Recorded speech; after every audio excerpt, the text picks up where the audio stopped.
Yeah, I'm going live on YouTube right now also. There's Josh. Hey, Josh. Hey, Josh. Hello. We need one more person and we've got a quorum. Can hardly wait. Thought that way. I Like feel the same way. Unbridled enthusiasm here. Yeah. Woo! Whoopee! We've got 3 new SLA applications. That's always exciting. I'm sure we'll be asked why they need liquor licenses also. Oh boy. I'm already feeling salty. I mean, more than usual. Yeah, well. We are live. Okay. Okay, Benjamin Savitsky. He's the gentleman from. This is the first application. Okay, great. Hello, Mr. Savitsky. We're just waiting for one more person, and we're still a little early, and then we'll have a quorum. Thank you, Christian, by the way, for sending me that. Sure. Thank you, Christian, for being. And for volunteering me. Christian.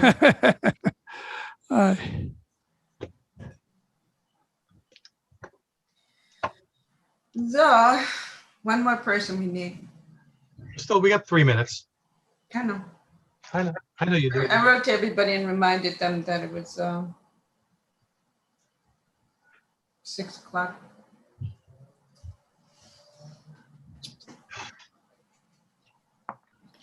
I love your green screen, Josh. It's like cool. That's not a green screen. I know.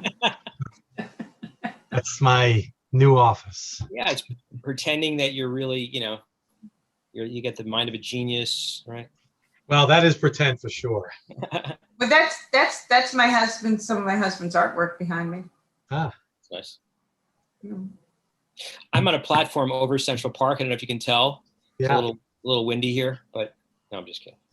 I had my green screen up for a call, and I don't know why, but because it's so bright out, it's like, and hello, Michael, and hello, Dan, and hello, Lindsay, and hi there. But because it's so light out, it gets, that wonky thing that makes everybody crazy with, like, you're running, ooh, like the invisible man, ooh, or invisible woman, and invisible, binary gender. But anyway, so it looked like crap. Well, good evening, everyone. Dan McPherson for Kasaki Restaurant.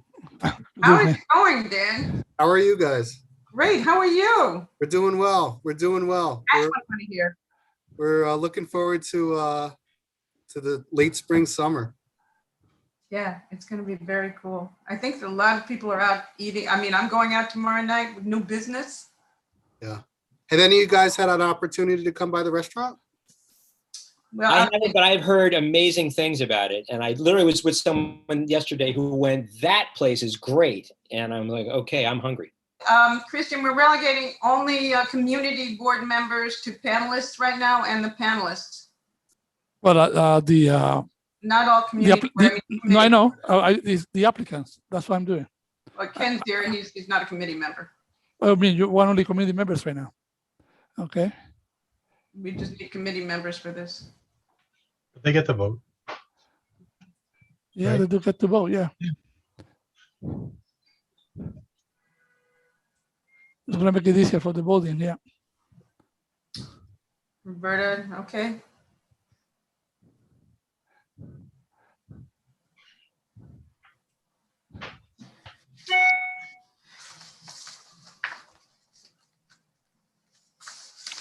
Hello, Roberta. Doug Kleiman, we just need one more committee member.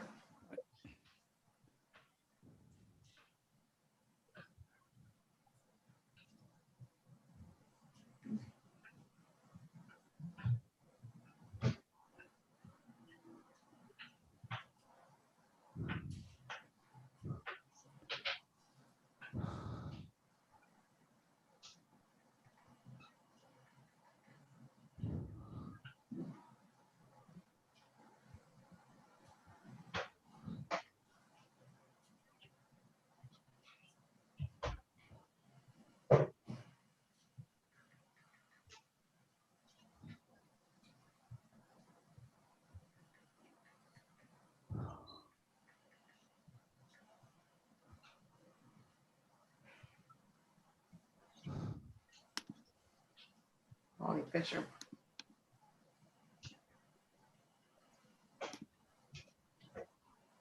Okay, Andrew will be here in less than 5 minutes. He has to run up the stairs. God, I hope he doesn't live on the 16th. He's on West 10. He can't be that high. Hi, Rosa. Yes. You're muted. So as soon as we have one more committee member here, we will be able to start and move into the first session. Hi, everybody. Hi. Hi.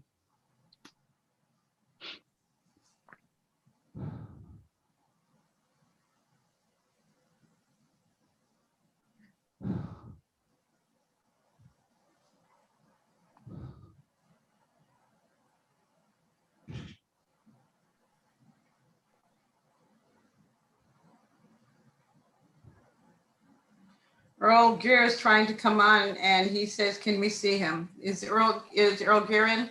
Yeah, he's an attendee. Okay, yeah, okay, so let me let him know. Yep.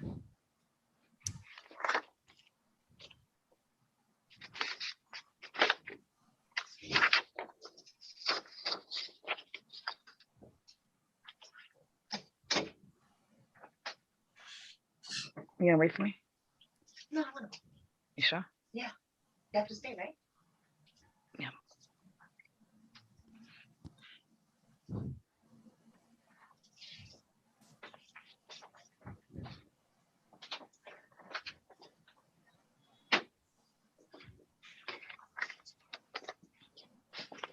I gotta finish this other one. What? Okay.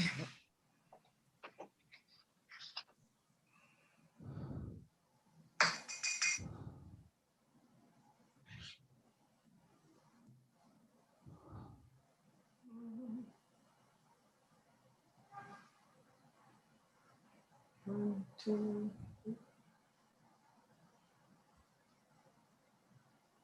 So just, oh, Madeline. Let me just find out where Madeline is.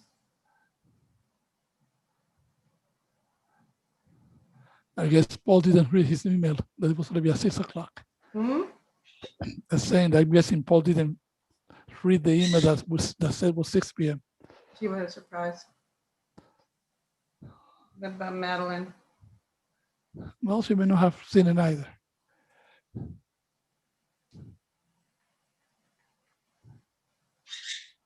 Jeez. Hold on a moment.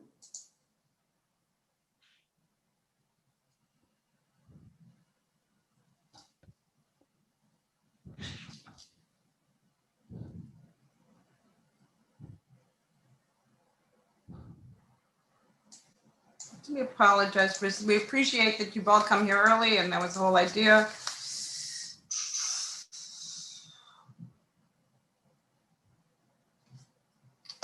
We don't have a quorum yet, right?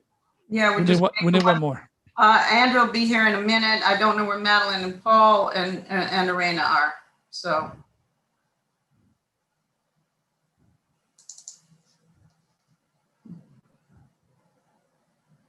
Roberta just said that Madeline has not been feeling well.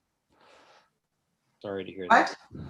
Madeline has not been feeling well, so she may not be here. Oh, that's not.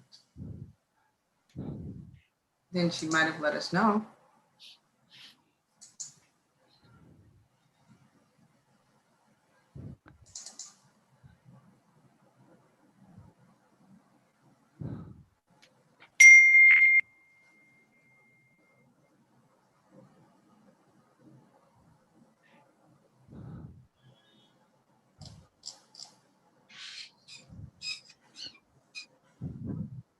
Yeah, we want to request that everybody remains muted until it's time for you to Yes, we speak. did.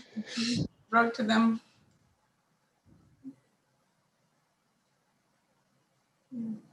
Is Arena still on this committee? Yes, Okay. I far wrote as- earlier today and reminded her. Okay, and yeah. she, right, okay, got it.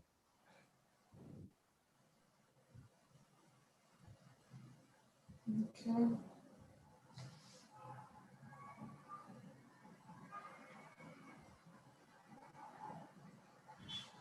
Okay, here we go. Okay, Paul, 97.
Thank you.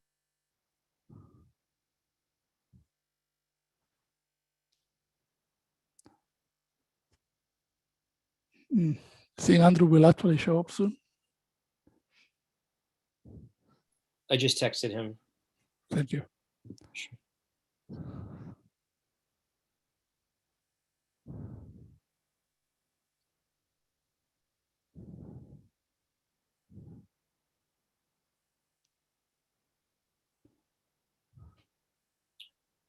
There's Andrew. There we are. So now we have a quorum. All right. Sorry about that. Okay, so how about we start then?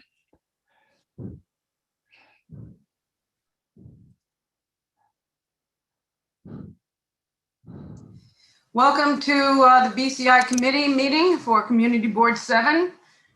We will start with our 3 SLA applications. I'm Linda Alexander, co-chair, and this is the guru of all, Kristen Cordova, co-chair of BCI.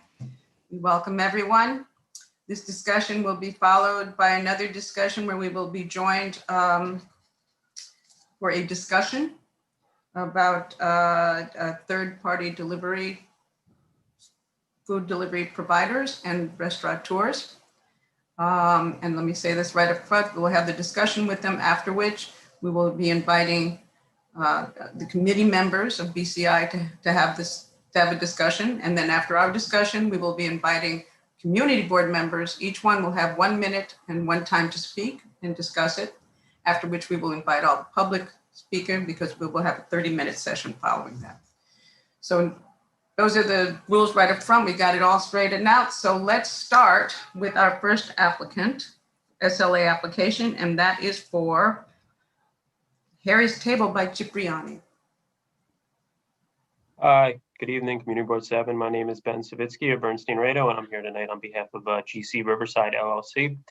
They are an applicant for an on-premises liquor license to be used as part of a food hall and restaurant at 225-235 Freedom Place South. If that address doesn't mean anything to you, it is the Waterline Square condo development. So it's a pretty large development. I think it goes from 53rd to 63rd Street, 59th to 63rd Street. And we are on the 61st Street side between Freedom Place South and Riverside Drive, right next to the West Side Highway. So the license space is primarily a food hall and a restaurant. It's going to be operated by Cipriani. There's going to be multiple kiosks, as you can see here. Thank you so much for bringing that up.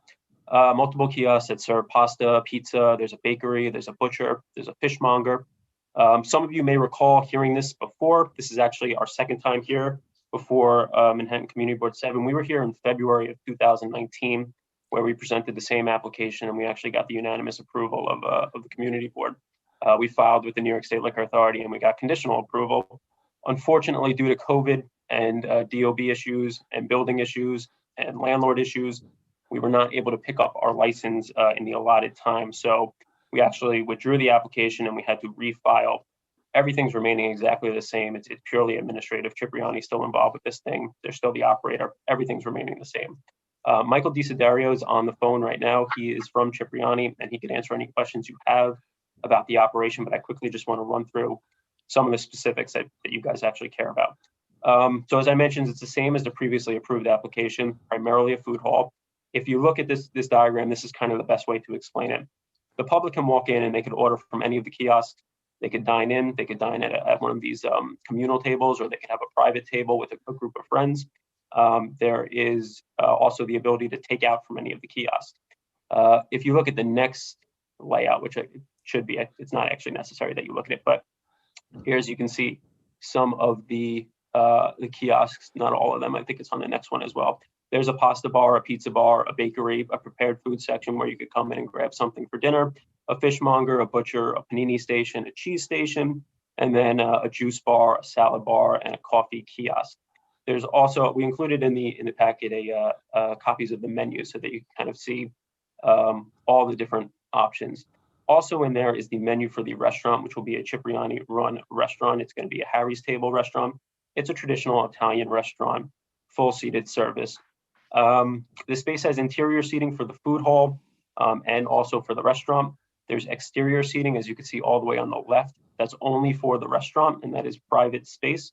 There are 3 stand-up bars in the entire facility. 2 are going to be used for the food hall, so you can go and grab a slice of pizza and have a glass of red wine. 1 is in the restaurant, and that is the larger bar, and that is primarily for overflow service and also for service of alcohol to tables. The hours of operation, the restaurant is going to operate until midnight daily. During the week, it's going to open at 7 a.m. and on the weekends, it's going to open at 8 a.m. The food hall is going to operate daily from 7 a.m. to 11 p.m. We're only going to be using recorded background music. There's no DJ and no live music. With that, I'll say that we were excited to join the community in February of 2019, and we are still excited to join it. And I hope that this goes quickly at the State Liquor Authority so that they can pick up the license. We included in the packet pictures of the space, and if you have the time, I'd recommend that you look through it because it's pretty much all built out. It's very pretty, and I think that the community is going to be really excited about it. It's very exciting. It was very exciting in February. It's very exciting this year too. Would anyone from the community like to say something?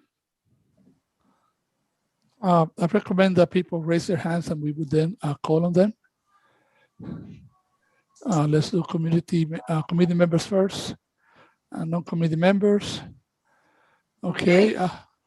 Let me allow that we have okay. Go ahead.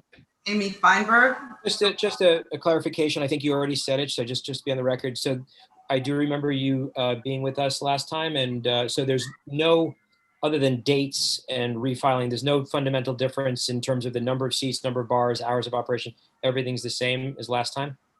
Everything is exactly the same. If we were able to pick up our license and our landlord would let us in the space, we would have picked up our license and we'd be operating right now or in the foreseeable, the next month or so. Understood. Thank you very much. Christian, I see Amy Feinberg would like Yes. to comment. Okay. Okay, Ms. Feinberg, you can unmute yourself now.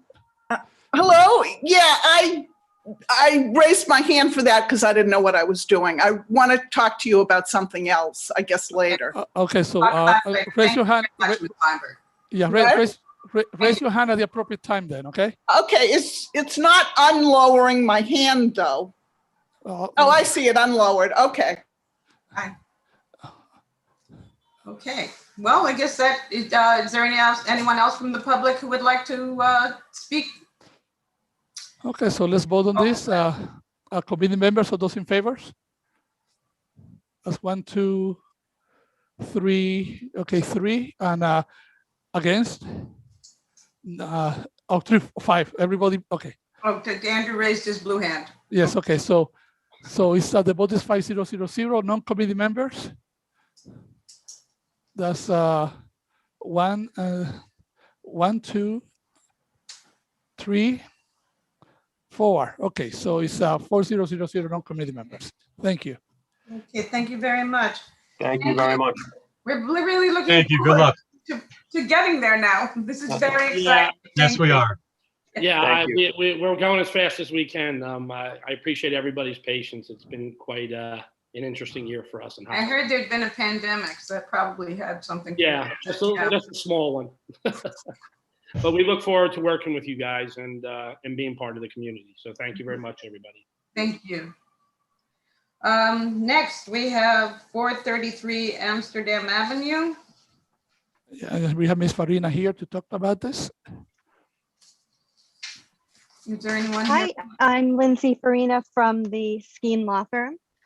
I'm here to represent HRA Amsterdam LLC, doing business as Raw Sushi Amsterdam. You may be familiar with Raw Sushi. They are a well-known national Japanese fusion chain. Their menu consists of various sushi, hibachi, and Japanese-inspired meals. They also offer beer, wine, and cocktails. They're taking over the space, which is currently occupied and operated by Haru at 433 Amsterdam. Oh, wow. The operations will remain very similar to what's now in place. There will be no inside bars. There will be alcohol service via wait staff only, so that consumption can be controlled and monitored. There will be hours until approximately 11 p.m., 7 days a week, and they will be maintaining the same outdoor seating area that's currently in use with Haru. As for entertainment, there will not be any entertainment on site other than just background music. And they hope to continue providing a family-friendly dining atmosphere for city residents and tourists. With me, I have Esther Sardinia from RA Sushi, who has called in by phone, and we can answer any questions you might have. Okay, would that be the phone number ending on 501? I know the beginning is 786. Yes, okay, yeah. So Ms. Sardina can unmute by pressing *6.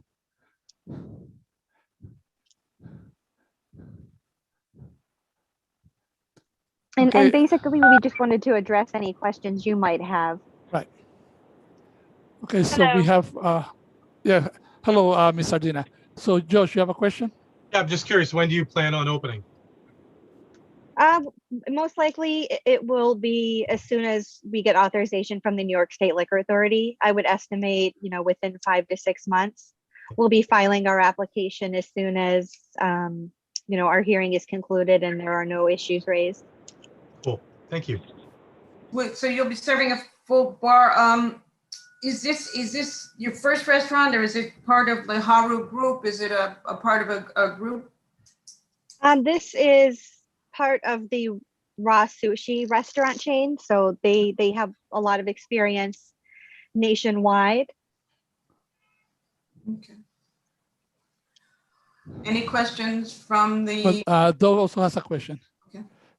Yeah, just for clarification, my understanding is, so this is just under the same ownership. I know Haru was sold to Benihana, which is also the parent company of Ra. So is it just your same ownership, essentially just changing the brand? This is a new entity coming in. They do have common parent companies, but this is new ownership.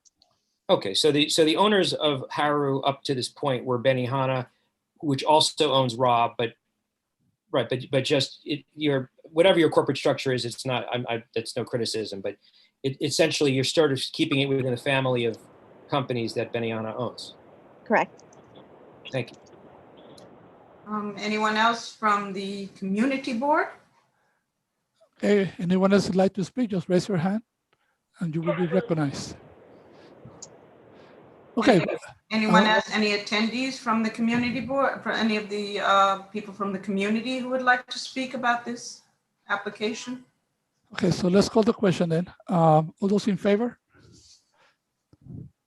That's 1, 2, 3, 4, 5.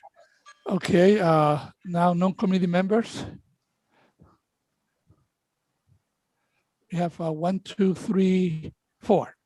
Thank you very much. The resolution is approved. Thank you, looking forward to it. Thank you very much. Have a good night. You too. Thank you. Have a good night. Thank you. Right. Next is, this is great. Okay, so we're back with Kisaki Upper West Side. And Yes. the gentleman was just here, Yeah, Mr. Mr. McPherson. McPherson, yes. Unmute yourself, Dan.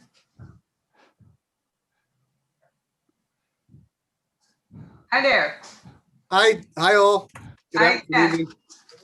So I'm Dan McPherson for Kazaki Restaurants Group. We're at 286 Columbus Avenue. We've had the good fortune to take over Geyer's, and it's been going really well for us. We've really loved being in the community, and it's both in delivery and on site. It's really been great for us. We had the opportunity to acquire the adjacent optometry shop. Not as big as we thought it was when everything was gone, but still it's a little more than we had.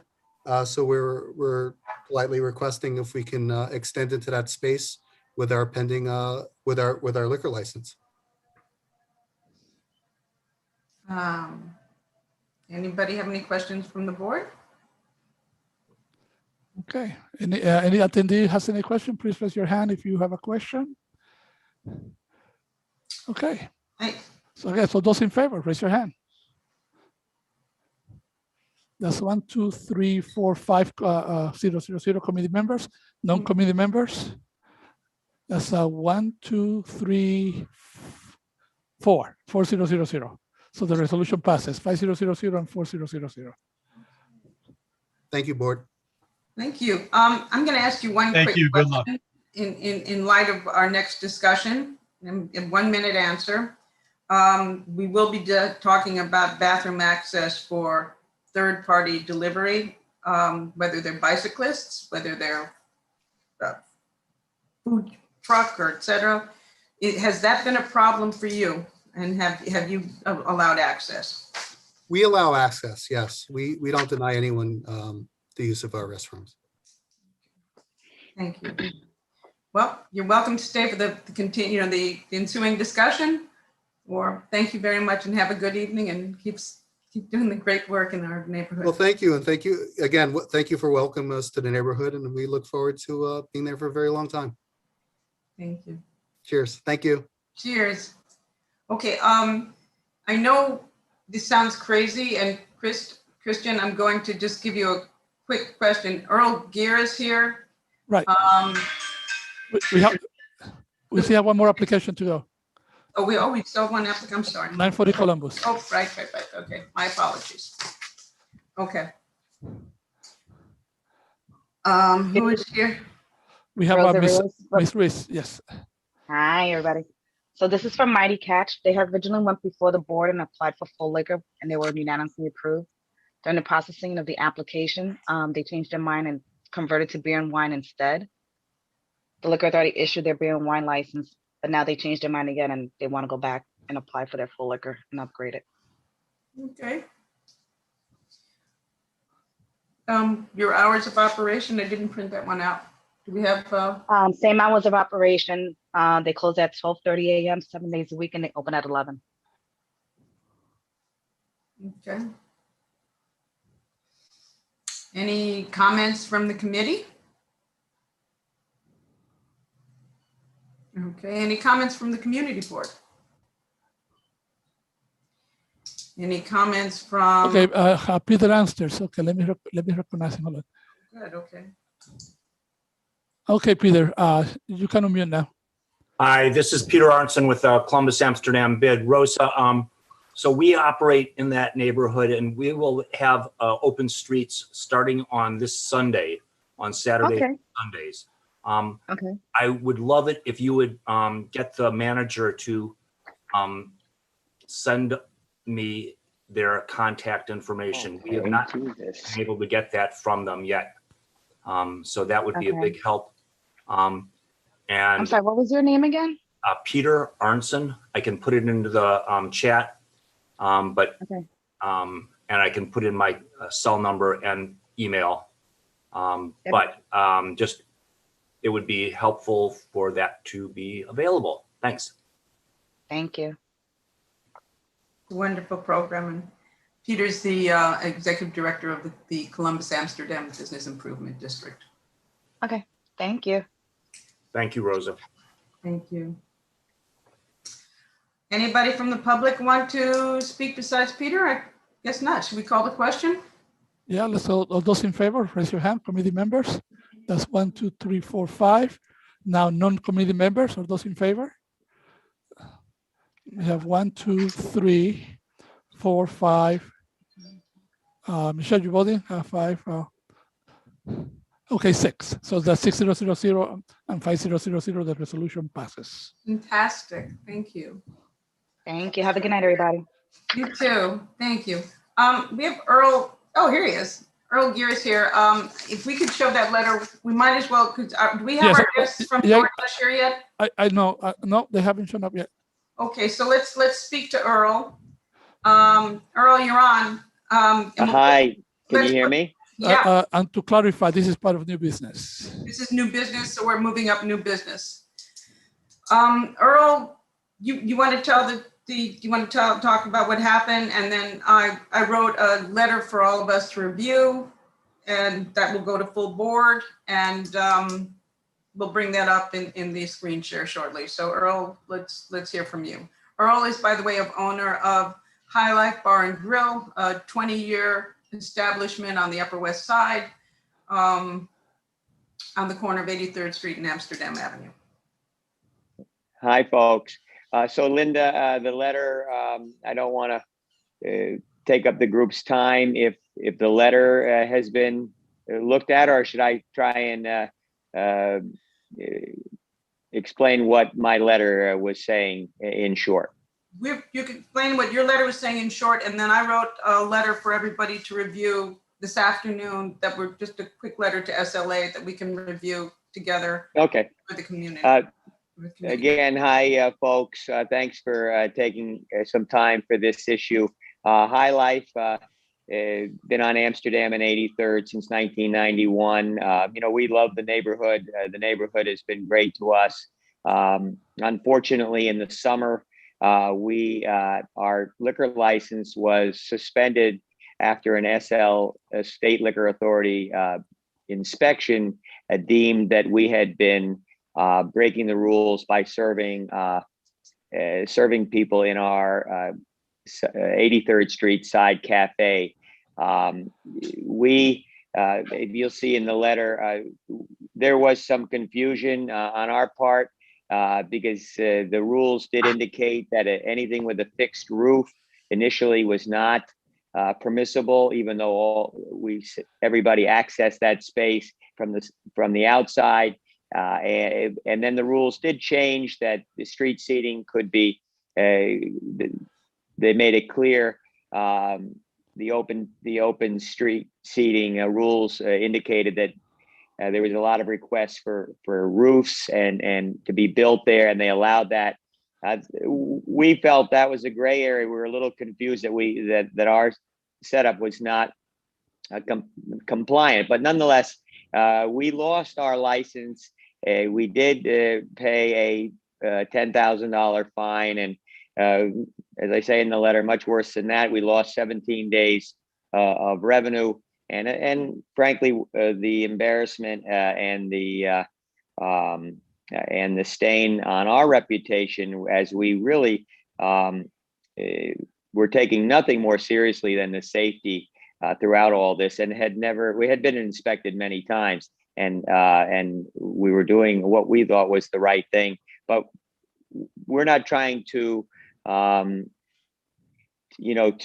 change that or get any even sympathy for our situation. Last summer, we had a great response when we reopened. The neighborhood was great with us all winter, sitting outside, and things are good at High Life. The problem and the issue is that all licenses that were suspended by the state liquor authority for COVID violations, whether they were, we didn't have a chance to, discuss those fines or anything. We just had to accept a plea deal, and the plea deal included an 11 p.m. closing, modified hour, stipulated closing time on our license, which is true of all the licenses that were reissued, if they were reissued after their summary suspension by the state liquor authority.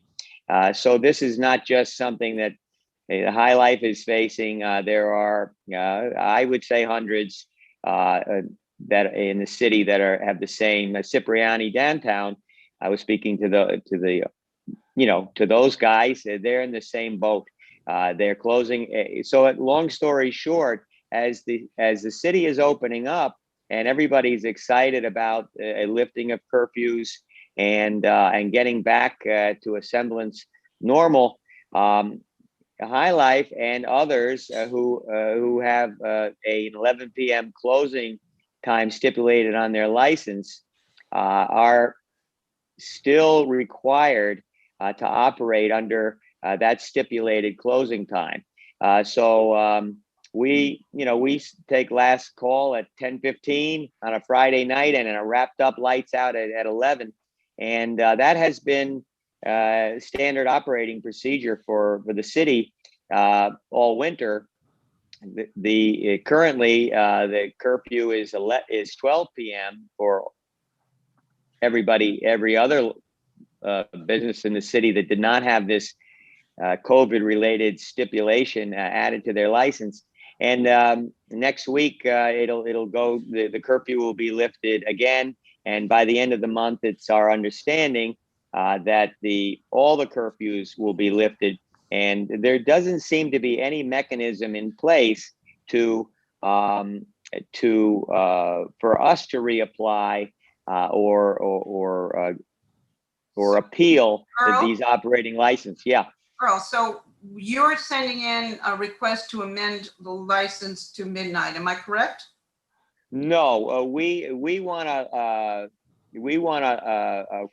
our license, the original license, since we've had in 1991, which was a standard liquor license for a bar and grill restaurant that everybody has, which has a much later closing time than midnight. But we're just looking to get our license back. We would always be operating if it's midnight. If the curfew is midnight, then we would operate obviously at that curfew. But right now, the stipulation is from the city that all restaurants have close at midnight. So next week it goes to 4 o'clock outside, I think, Linda, and then no, it's gonna remains. It remains midnight for outdoor dining. The curfew will be lifted at the end of the month for indoor dining, and then you are subject to whatever stipulations you have on your liquor license or 4 a.m. closure, which is the. So I wrote a letter. I drafted a letter for us to review tonight that would lift it to comport with the current guidelines of midnight. We're going to have to amend that. So, but our goal is, Earl, to provide you with a letter where we're saying, because you are a long established and well established and great member of our community, that we would support the state liquor authority to allow your methods of operation to comport with everyone else's. So I thank you, Ken. It's a 30-year establishment. It's funny, I worked there in 1979. Anyway, so it's true. So anyway, okay, so we can amend that, and I'll consult with Andrew, and we'll find out, what we can do to write that letter for you to help you. And I think that's about where we're at. Yeah. Also, Earl, have you made an amendment application yet? Well, the state liquor authority does not seem to be entertaining those cases. The lawyers that I've spoken to are just not interested in filing those kind of amendments. It really looks like at this time there's deaf ear by all parties that are aware of this to entertaining the return to our original status of the license. And of course, as Linda said, we would always be operating in sync with any executive orders should they change, should they be rolled back. But there has not been any platform to get us back to our original license.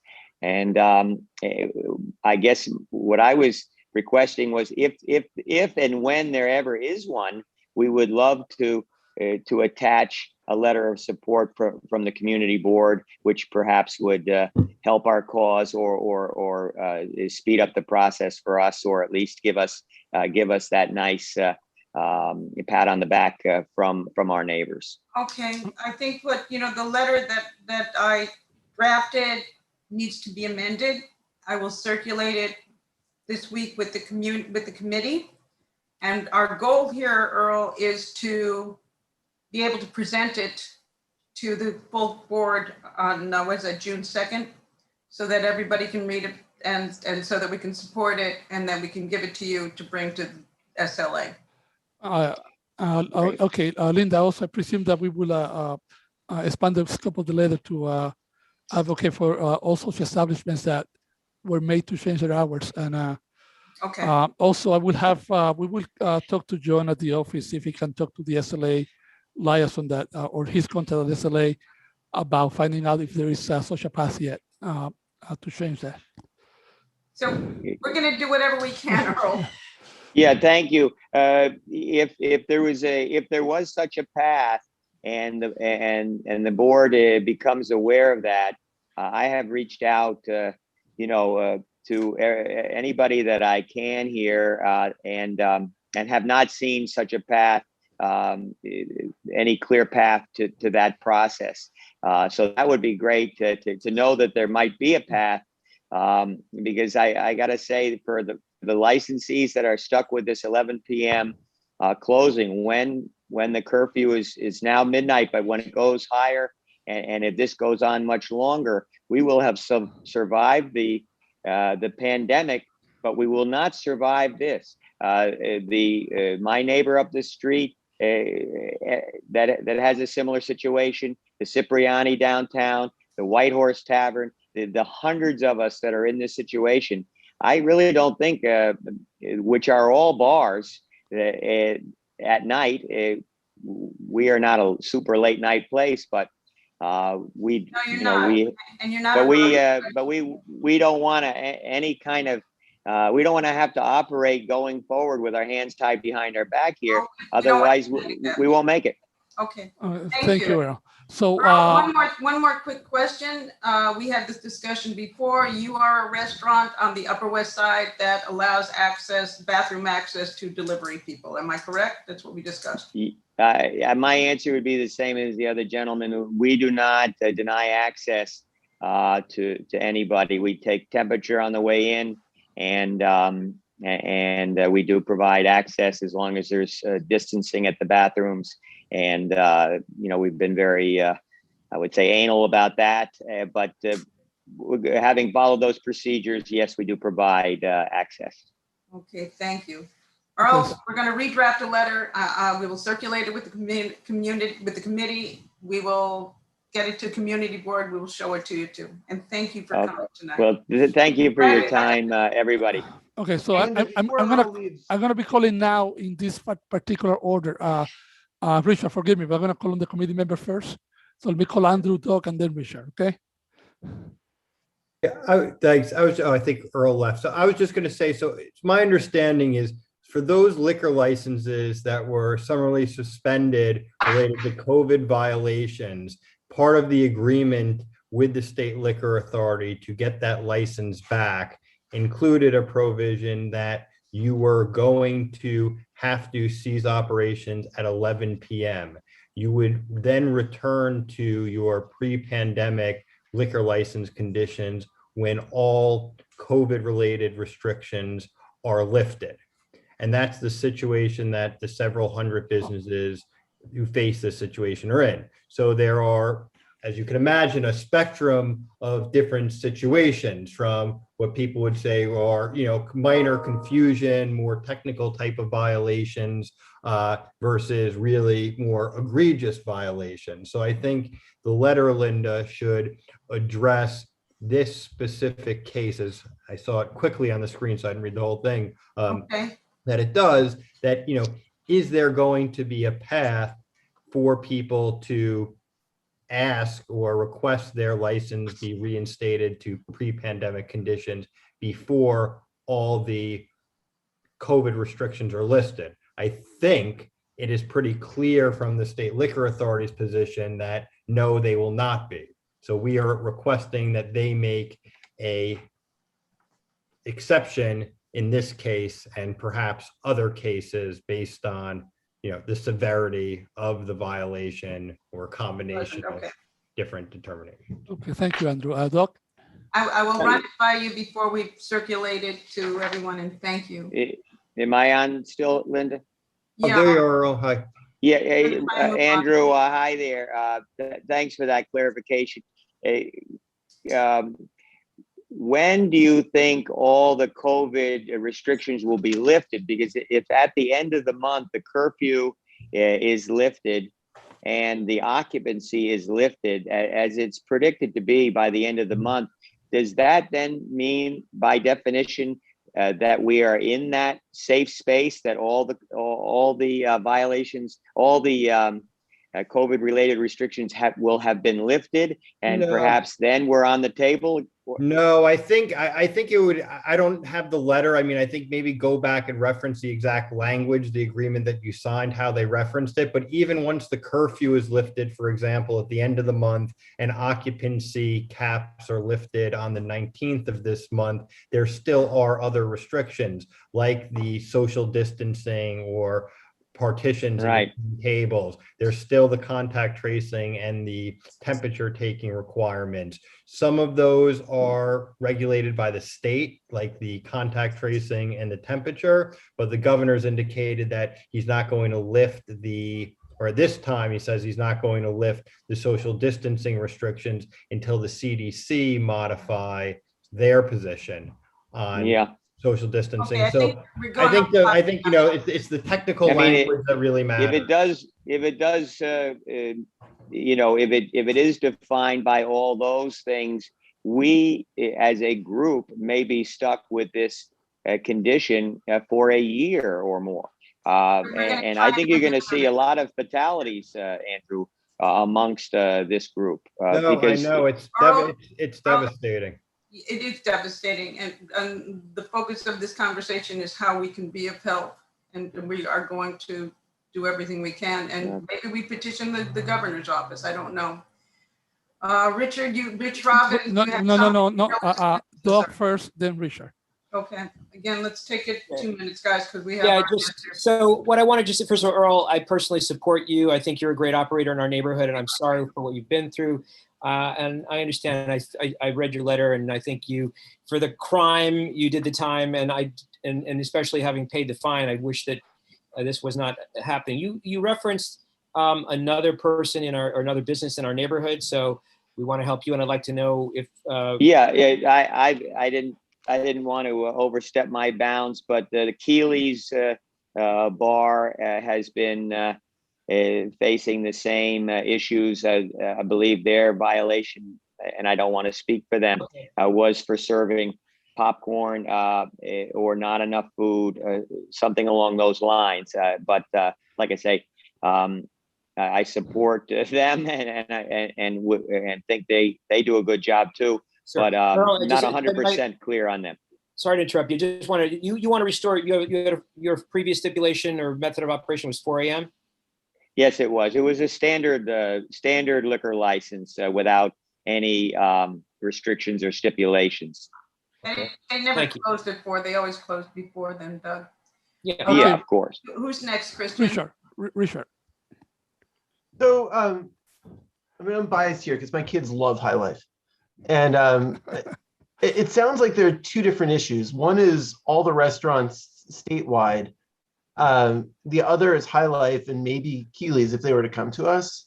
And if we address all of these restaurants and just lump them all together, that could even hurt High Life because they might get lumped with the real bad operators who are intentionally doing something to skirt the laws and not a minor confusion like what happened with High Life.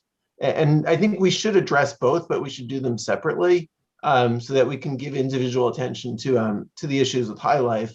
The letter, as it quickly flashed on the screen, from what I saw of it, I'd love to see us talk a lot more about how it was just a minor misunderstanding. It was corrected right away. Also, really talk about how High Life has been so important to the community for so long, that they've been a good operator, and that they should be treated and they should be given some way not to have a misunderstanding cause them to be punished even a year after the fact, and for a lot longer. I mean, it's one thing to make sure that restaurants are complying with the COVID restrictions. It's another to cripple them afterwards. And I think in addition to the letter, I wonder what else we might do. Can we reach out to Linda's office? Are there other state representatives? Can we reach out? Do we have contacts at the SLA or even the governor's office who might be able to help The them? district office has contacts at the SLA. That's how we're doing this. But it is going through the SLA, and it's not Linda's. It's a state liquor authority. It's not city council. Well, Linda's not city council, but yeah, it's SLA. And I think you're right. It's punitive. So let's not. Yeah, we try to get an answer from the SLA, and depending on the answer, we may want to decide who to ask, to intervene. And for the other part of reaching out to all restaurants or supporting all restaurants, maybe we say that there should be some kind of appeals process or some process for evaluating each case separately. Well, so we're going to together. evaluate this individually, and I agree with you 100% there. And Keely's hasn't come to us, and it is Earl, and he's been a great neighbor for a long time. And so we're going to write a great letter. And Rich, I'm going to work on it. And with Andrew, and we're going to send it to our committee. And after, if you'd like to take a look at it, you would be welcome to. That would be great. And then we'll present it in front of full board, and then we will get it over to the State Liquor Authority ASAP. And maybe, with the new district office and all, maybe we can push for it a little more. Does this even need full board if this is a constituent issue? Yes. Oh, we will consult with the executive committee on that. See what they say. My understanding is it does not. Okay. All right. So Ken? Yeah, I was going to ask the same question that Rich did about getting Linda Rosenthal involved, or who's the state senator there? Is it Robert Jackson? Yeah. Well, yeah, we can talk to all of them, actually. We can talk to all of them. Yeah, because this is a real injustice, it seems to me. Folks, if I could add one wrinkle that may be in the weeds, but I know Andrew is familiar with this. On September 6th, back in September, the curfew was lifted temporarily from 11 to 12.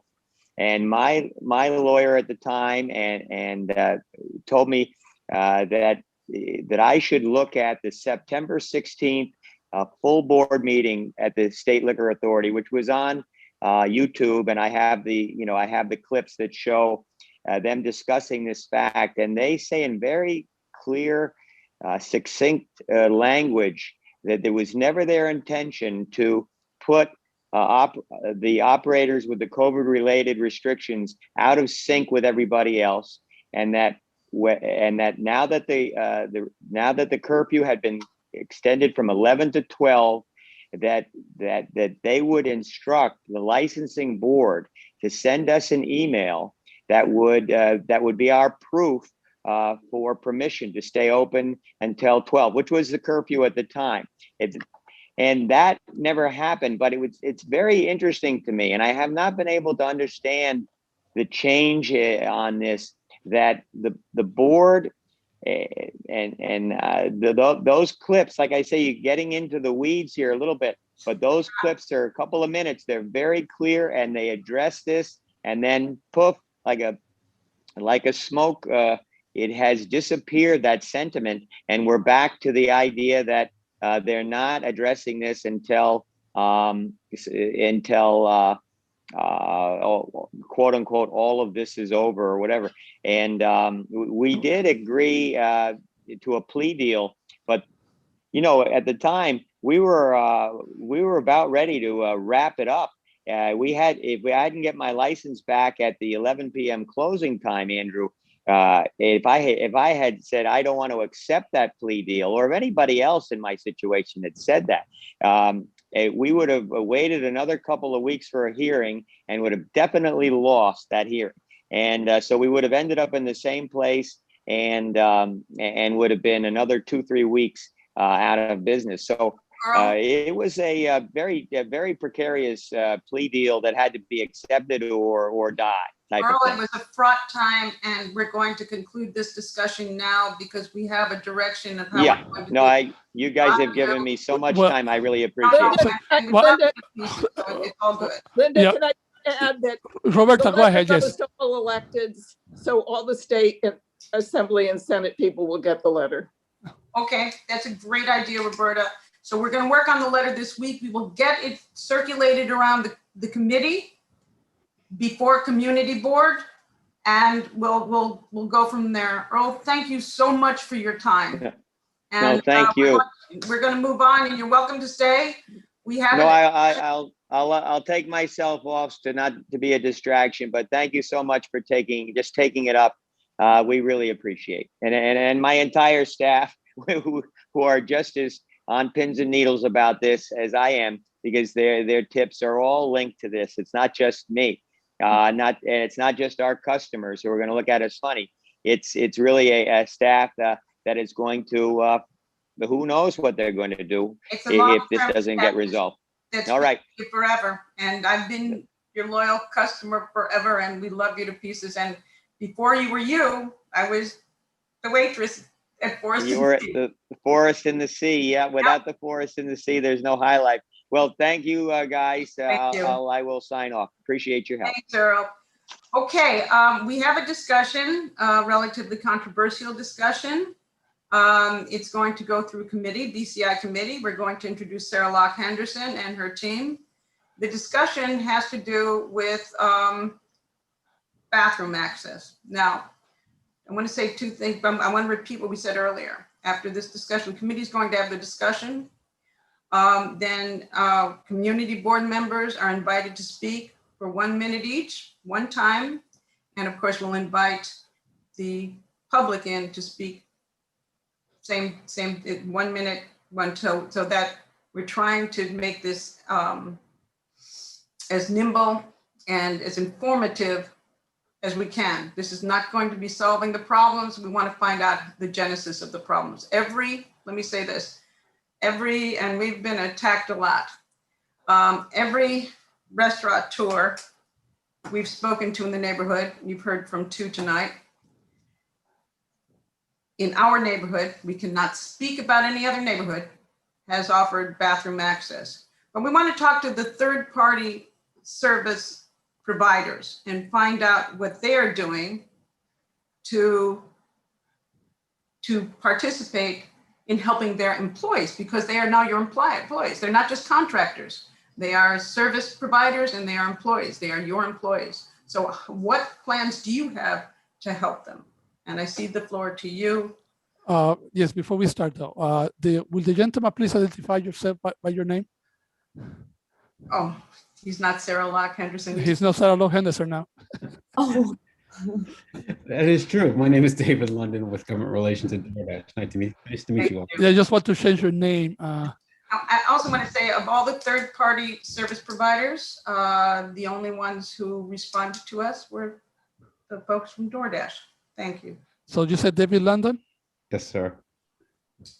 And now to the real Sarah Locke Henderson. I sent David my login link, and that's probably why he's showing up as Sarah Locke Henderson. There's not 2 of us. Yeah, nice to meet you all. I appreciate the invitation. I enjoy these kinds of meetings, and this is actually my neighborhood. I live on 77th and West End, and I actually grew up in this neighborhood. So yeah, I've been seeing ads on the metro stops for all of these meetings, and I was excited to join. But I, along with David London and Teresa, who works with our team, David and I are on the government relations team at DoorDash. David is our government relations lead for the East Coast, and I manage our public engagement efforts. We do a lot of community outreach and partnerships with local organizations. We work with restaurants and Dashers on the platform as well on some of these issues that affect them legislatively.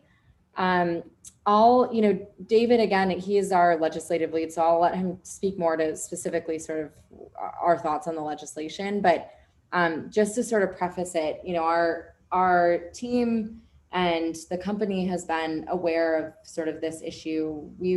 Like I said, we work really closely with our Dashers. We have a Dasher Community Council that advises the business on issues affecting Dashers on the day-to-day and things that, that affect them in the app and through their experience. And we also have a Restaurant Advisory Council who advises our business on things that affect restaurants. So constantly trying to balance the two and make sure that we're listening to both sort of all of the different pillars of our community to make sure that we're meeting their needs and figuring out, what works best and what doesn't. So restroom access is something that we've heard, from Dashers that they wanted more visibility and transparency in our app about where restrooms are available, and that they, wanted to make sure that they're able to access restrooms while they're doing deliveries. You're correct. They're non-employees. They are independent contractors. On average, Dashers on our platform are working 4 hours a week or less. So this is really part-time. I talk to Dashers all the time. Most people that I talk to, say 99% of the conversations I've had, people value this kind of work because they really value the flexibility, and they're not, this isn't a full-time job. They're not doing it, all day long. But for those who are out on the road and need access to restrooms, that's something that we've actively, been really diligent about trying to figure out how to work with restaurants that are partners of ours to provide. It's hard for us to control beyond those that are actively partners with DoorDash. But back in winter of this year, we announced new features in our app for Dashers who are delivering with us to expand restroom access. So we reached out to all of the restaurant partners on our platform and identified over 200 restaurants, restaurant locations in the city that were open, at all hours that the restaurants themselves are open to provide restroom access to Dashers. And so now in the app, right, when you're delivering, you have the app on your phone and you see, which restaurants you're picking up and delivering from. You can also see sort of a map of where, which restaurants provide restroom access. So you can map yourself to one of those restaurants. So that was one of the steps that we took. And we're constantly reaching out to restaurants on our platform to encourage them to allow Dashers to use their restrooms, because obviously these people are essential workers and want to make sure that they're taken care of. But we've also consulted restaurants, and specifically more recently, we had a sort of listening session with some of the restaurants on our platform to talk about this issue. And feedback we heard is a lot of the restaurant partners on our app are providing access to Dashers already. This is something they're excited to do and don't really have a huge problem with doing because they're already doing it. This would just sort of be a measure that would expand. But I will let David sort of cover more of our thoughts on the actual. Yeah, I'm going to interject. Sarah, DoorDash also owns Caviar, correct? You own a couple of different brands. Correct. So it's not just DoorDash part-time. There are folks out there for 12 hours a day who are claiming, not on the Upper West Side, but who are claiming citywide not to have access to bathrooms. And we know that this is a city, one of the few cities in the world that doesn't have public toilets. There was a bill in 2006 that was completely shot down with the samosas. So we've got a problem, and the restaurants, I think, are doing their bit, and I'm sure the DoorDash are accommodating the Dashers. But now I'm going to be quiet and listen to what David has to say. You're on, David. Thank you. Yeah, thank you. Nice to meet you all. Again, my name is David London. I head up U.S. East Government Relations. And first of all, thank you for inviting us today. It's a pleasure to meet you all. On the restroom facility access legislation, as Sarah already mentioned, we have a history since December of last year, encouraging our merchant partners to open up their restaurants to our dashers all across the city. We did this, with a public blog that we released, I think, on the 16th of December of last year. We have since followed up, I think at least once, encouraging our restaurants again to please open up their restrooms to our dashers. Because of the issues that I think many of you are familiar with, many of our dashers, especially during COVID, are going from delivery to delivery, since delivery has increased quite a bit for the last 14 months. And many times they have to use the facilities and they don't have time to go home and go to the restrooms, et cetera. So, many times they go from their shifts, sometimes 6 straight hours, sometimes a little bit more, depending on what they choose to do. And we just think, in working with our restaurant partners, that this would be something to encourage moving forward. Subsequently, we've had discussions with certain members of the city council a couple of times over the last few months or so, and had a good dialogue with the city council members, along with some couriers from our platform and other platforms, and talked about this issue specifically. And many of them expressed, again, a strong interest in seeing if something can be done on this issue. We have reviewed the legislation 2298. We're going to be meeting with these same city council members who authored the bill pretty shortly, and will be more public, but I can tell you we're probably leaning in the direction of publicly supporting this bill. We think it means a lot to our dashers. We think it means a lot to their ability to be able to go from delivery to delivery. The bill is pretty straightforward, and again, we're not going to be public just yet, but just want to say we are leaning in that direction, and until we talk to the council members. But we do think the bill is good, and I think it had a lot of input. I know from Andrew's group and others, and I think they're in a good place with the legislation, the way they put it together. So we look forward to having a continued dialogue on that. Thank you. Let's start with committee members. This will be a roundtable for committee members, and then we will invite community board members in general for 1 minute each. But committee members, let's hear from you. Andrew? Yep. Sure. Obviously, just to be transparent, I'm working on this issue through my work with the hospitality line. So I just wanted to be transparent there. But we've acknowledged, obviously, in past conversations, is certainly, an issue. You had mentioned, Linda, the failure of the city to have a robust network of public restrooms certainly exacerbates this issue, not just for third-party workers, but for everyone who's in the public space. So I think it's important from a community board standpoint that we address this. Putting that aside and focus specifically on this issue, I've spoken with lots of restaurants. My organization has sent out industry alerts urging restaurants to allow third-party workers to use their facilities.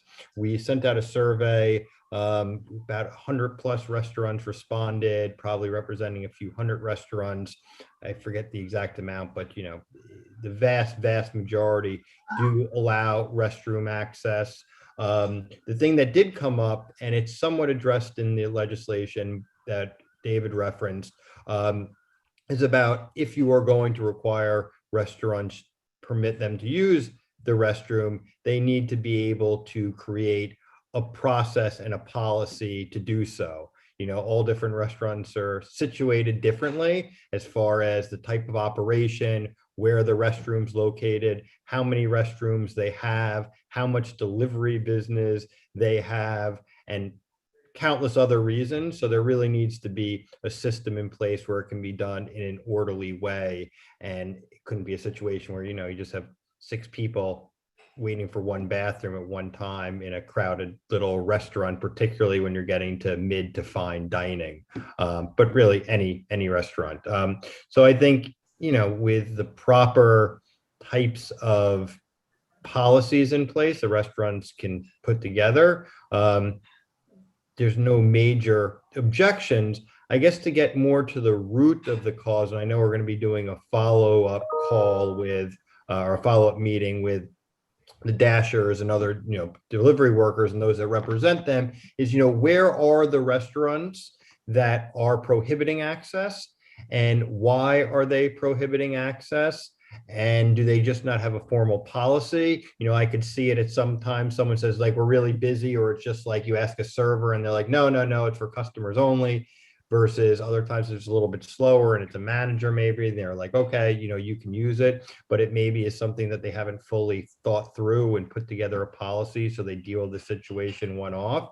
But I do think it would be really helpful to hear from the restaurants that are not permitting it and why. And if it's, they just don't want to because they don't want to, well, I think then that's one conversation versus if they say, well, we're not doing it because we've had this issue or that issue, or, you know, it's difficult.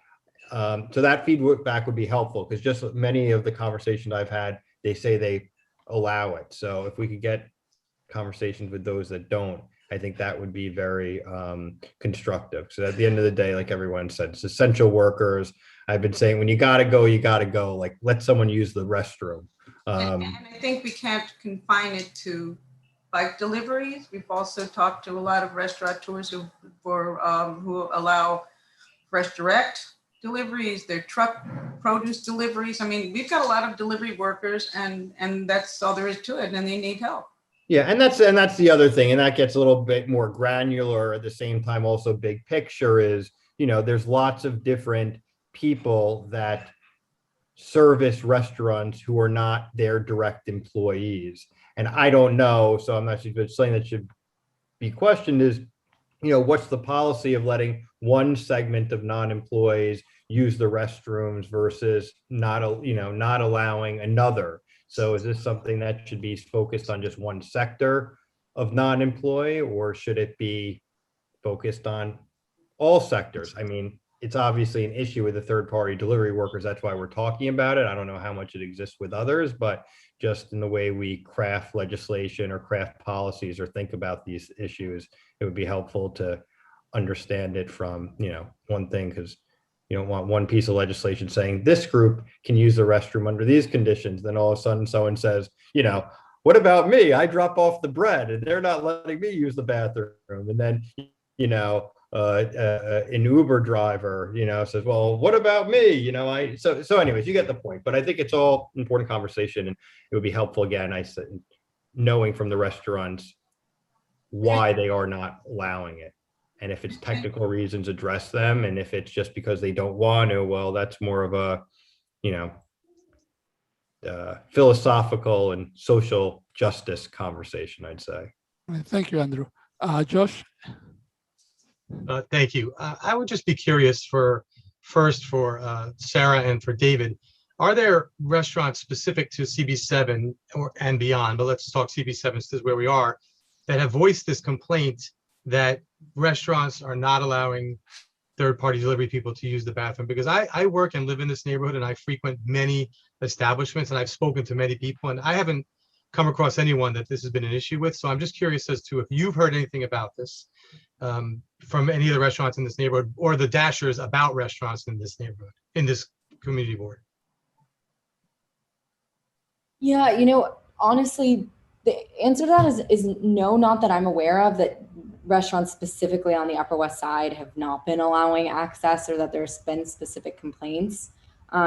You know, David, if you have more sort of thoughts or kind of opine on like the impetus for the bill itself, like I don't necessarily, I have not heard specifically from Upper West Side restaurants that they're not providing access. As I mentioned, when we've talked to our restaurants, a lot of them really do. They already do this.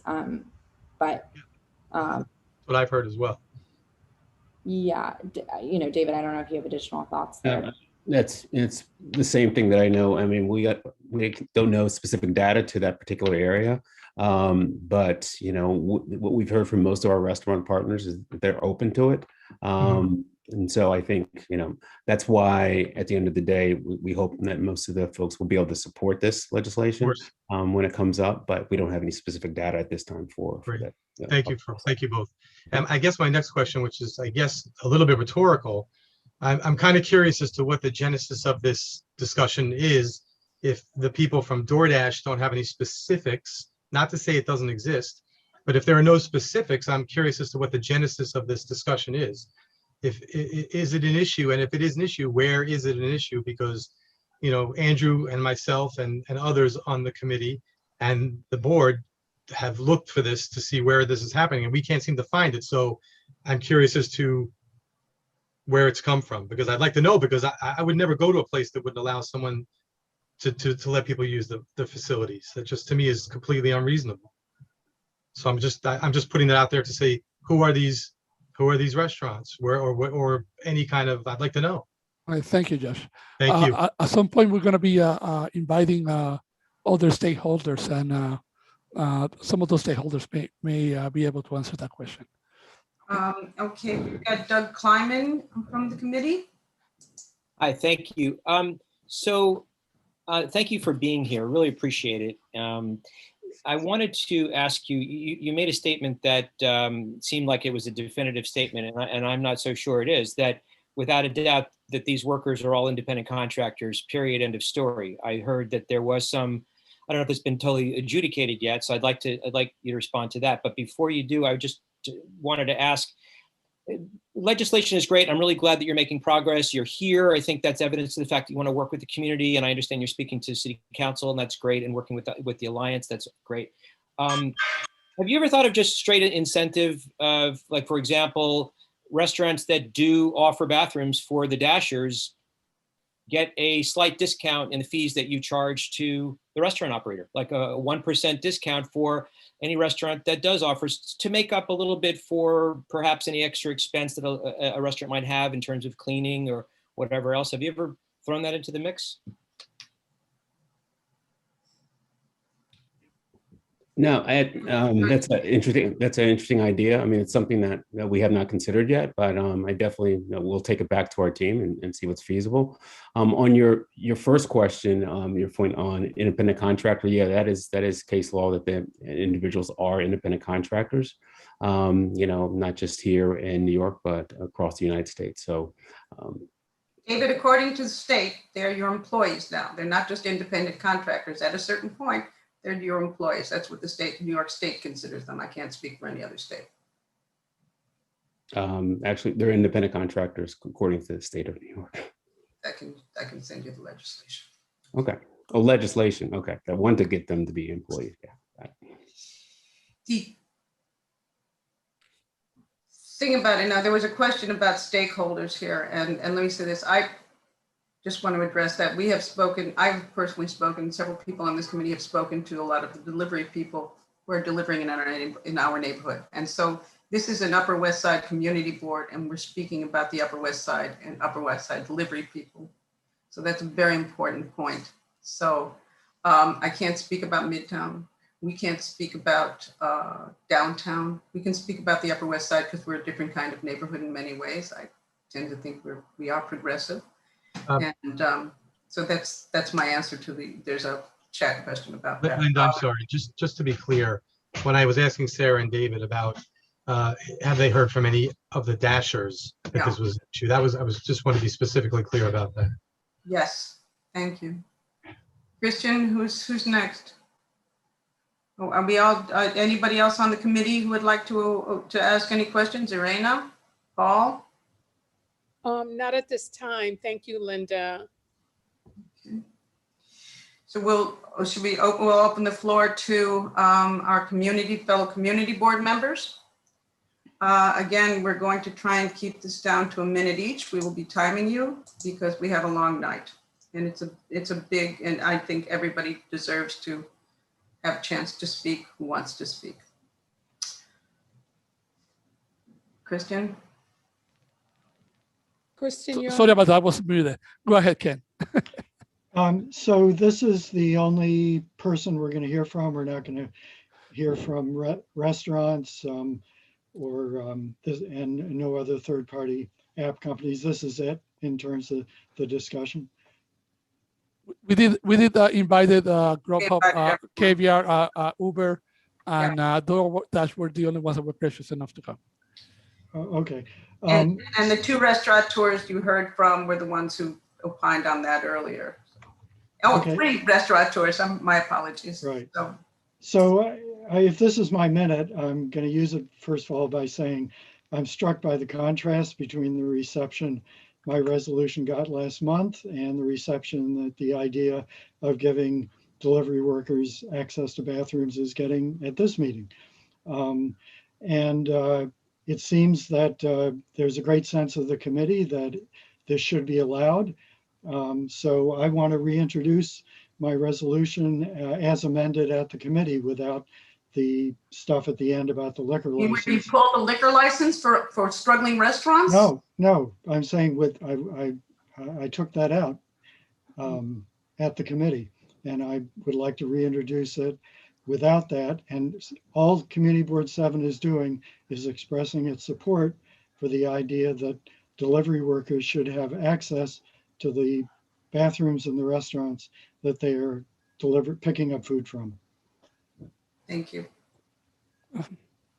And that's a motion.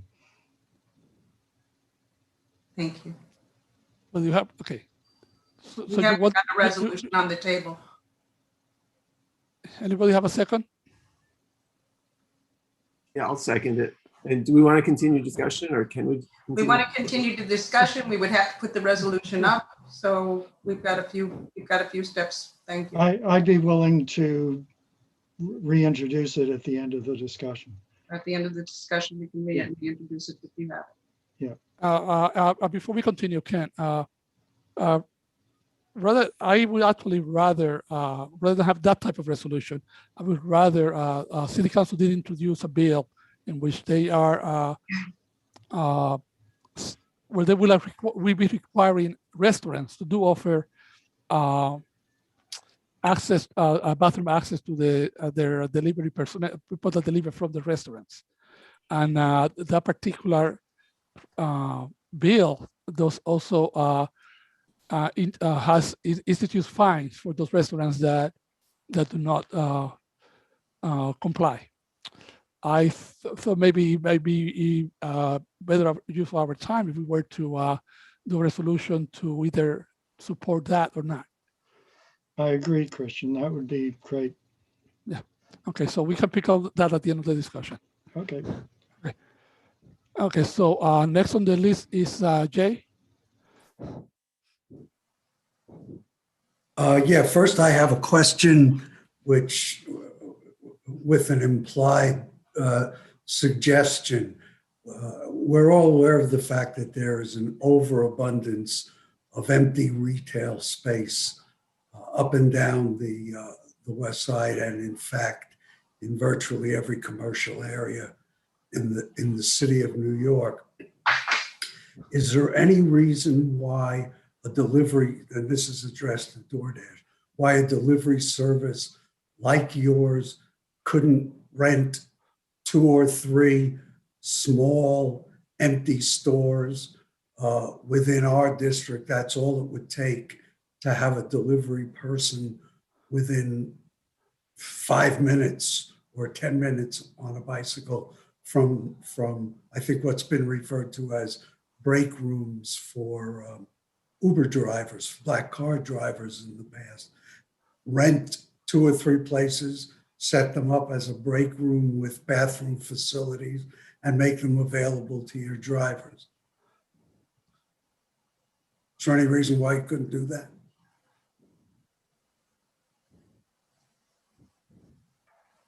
Yeah, that was a question. Yeah, I mean, I think that is something that, again, we can definitely bring back to our team. I know when we discussed the bathrooms issue, it's something that we had also talked about, working with the city to establish and figure out funding for public restrooms as well. I'm not talking about public restrooms. I'm talking about the delivery services that are in business and on some level at least have profited greatly from the COVID/pandemic situation with a significant increase in deliveries.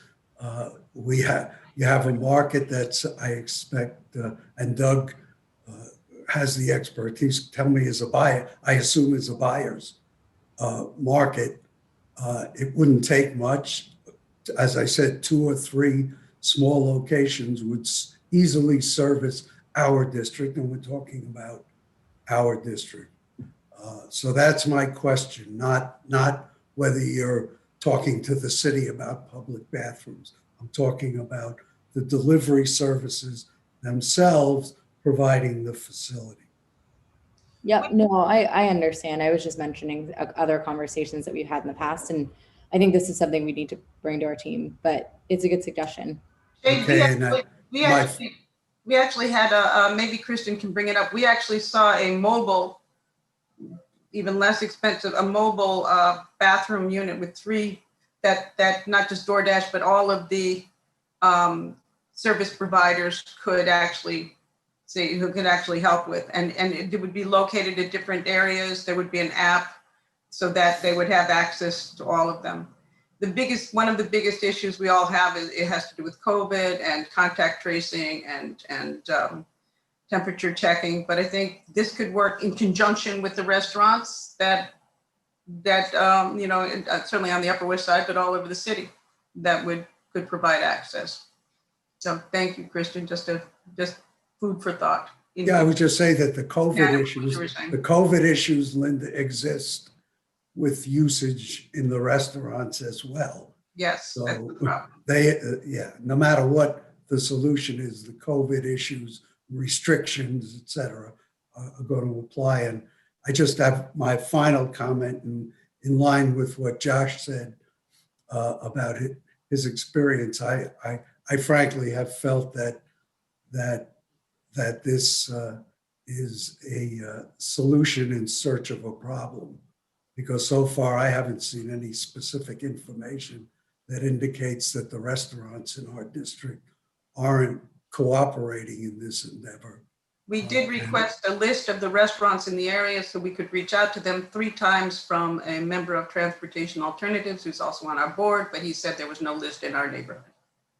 Okay, thank you. Okay, thank you, Jay. So Richard?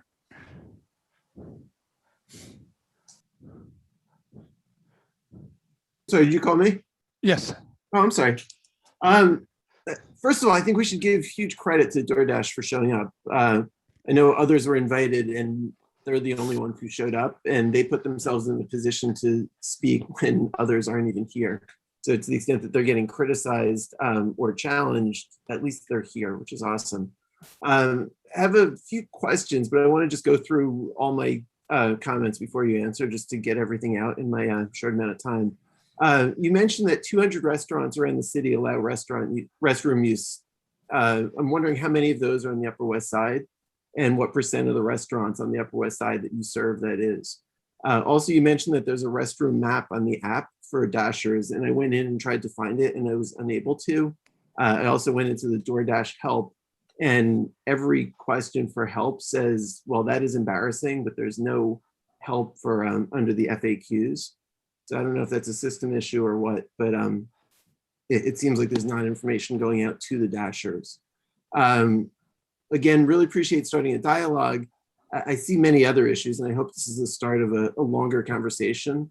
We're constantly facing complaints about delivery cyclists, and I'm concerned about the economic incentives to make deliveries. I mentioned last night I signed up to be a Dasher and tried it out Monday night, worked for an hour chasing after where there were hotspots, ended up working for an hour and making exactly $0. Got some good exercise though. And I'm worried that we have economic incentives in place that are causing these delivery cyclists to really feel, and I should mention, in doing that, I stopped at every red light, and I feel like that put me at a real disadvantage for getting any business. And I think we're incenting these riders to run red lights and to do things that then we get a lot of complaints about what they're doing. And I think we need to have a broader discussion with not only this committee, but the Transportation Committee and even the Health and Human Services Committee of the board to really look at all the factors, and especially the economic factors around delivery cyclists. I also have a real concern about the independent contractor status, because I worry that that makes a lot of laws not apply. Specific to this conversation, OSHA has a bathroom requirement for employees, but because we're saying that these are independent contractors, because you're saying that they're independent contractors, not employees, it means that the OSHA requirement seems to be skirted. Similarly, New York City has a requirement that businesses that have delivery workers provide them with a license and lights. But because these are independent contractors, not employees, in reading through all the materials when I signed up to be a dasher, I was not even informed of the requirement to have a license and lights, nor was I provided them. I did get a really nice face mask, which I'm happy to have. But I didn't get even the basic safety info. And I worry that this independent contractor status just skirts that, that rule. As for Ken's resolution, what I would propose is that once we get to a point where we have a resolution, we do both a short term of requesting that all restaurants in our district make their restrooms available for those delivery cyclists working for them, and that we also support the city council bill that's been proposed. Thank you. Richard, thank you. Rich, that was great. Thank you. That was really important. I see, Rana, you want to speak now?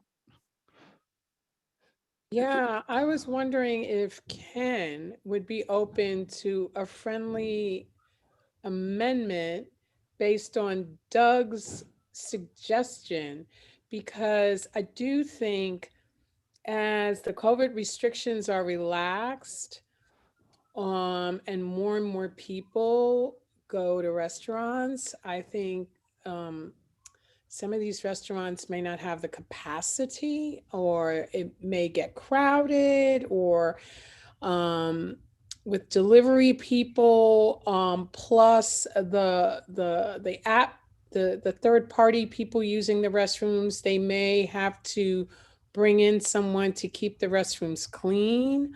And maybe just having, because at the end of the day, even if the capacity percentage is increased, we're still in a pandemic, and you have to keep these restrooms clean. And so I'm wondering whether there could be a slight reduction in the fee that the third parties charge the restaurateurs, so that some of that money could offset making those facilities available to the third party delivery people. Can I answer? Yes. Yeah, Raina, no, I don't think I would. From what we're hearing, this is not a huge imposition on restaurants. Every restaurant that Linda's talked to and that has come to this committee so far, it's only a handful, but they're saying, oh yeah, we do this and it's not a problem. And the council bill doesn't have anything like that. It only says the delivery workers can't walk through the kitchen to go to the bathroom. And I think that's very reasonable. But this doesn't seem like a huge imposition. And I guess I wonder, Ken, if this becomes the law, whether it might increase usage. But maybe you're right. Maybe if the restaurateurs are already doing it and they factored it into, their cleaning, the cost to keep the restrooms clean, maybe it's not an issue. But I just, that the restaurateurs have really been under so much pressure because of COVID. And I just don't want to put anything else on them, another added expense or cost. But if they're already doing it and it's not a hindrance or economic burden for them, then I guess you're right. It's not an issue. And let's remember, these workers are keeping these restaurants in business.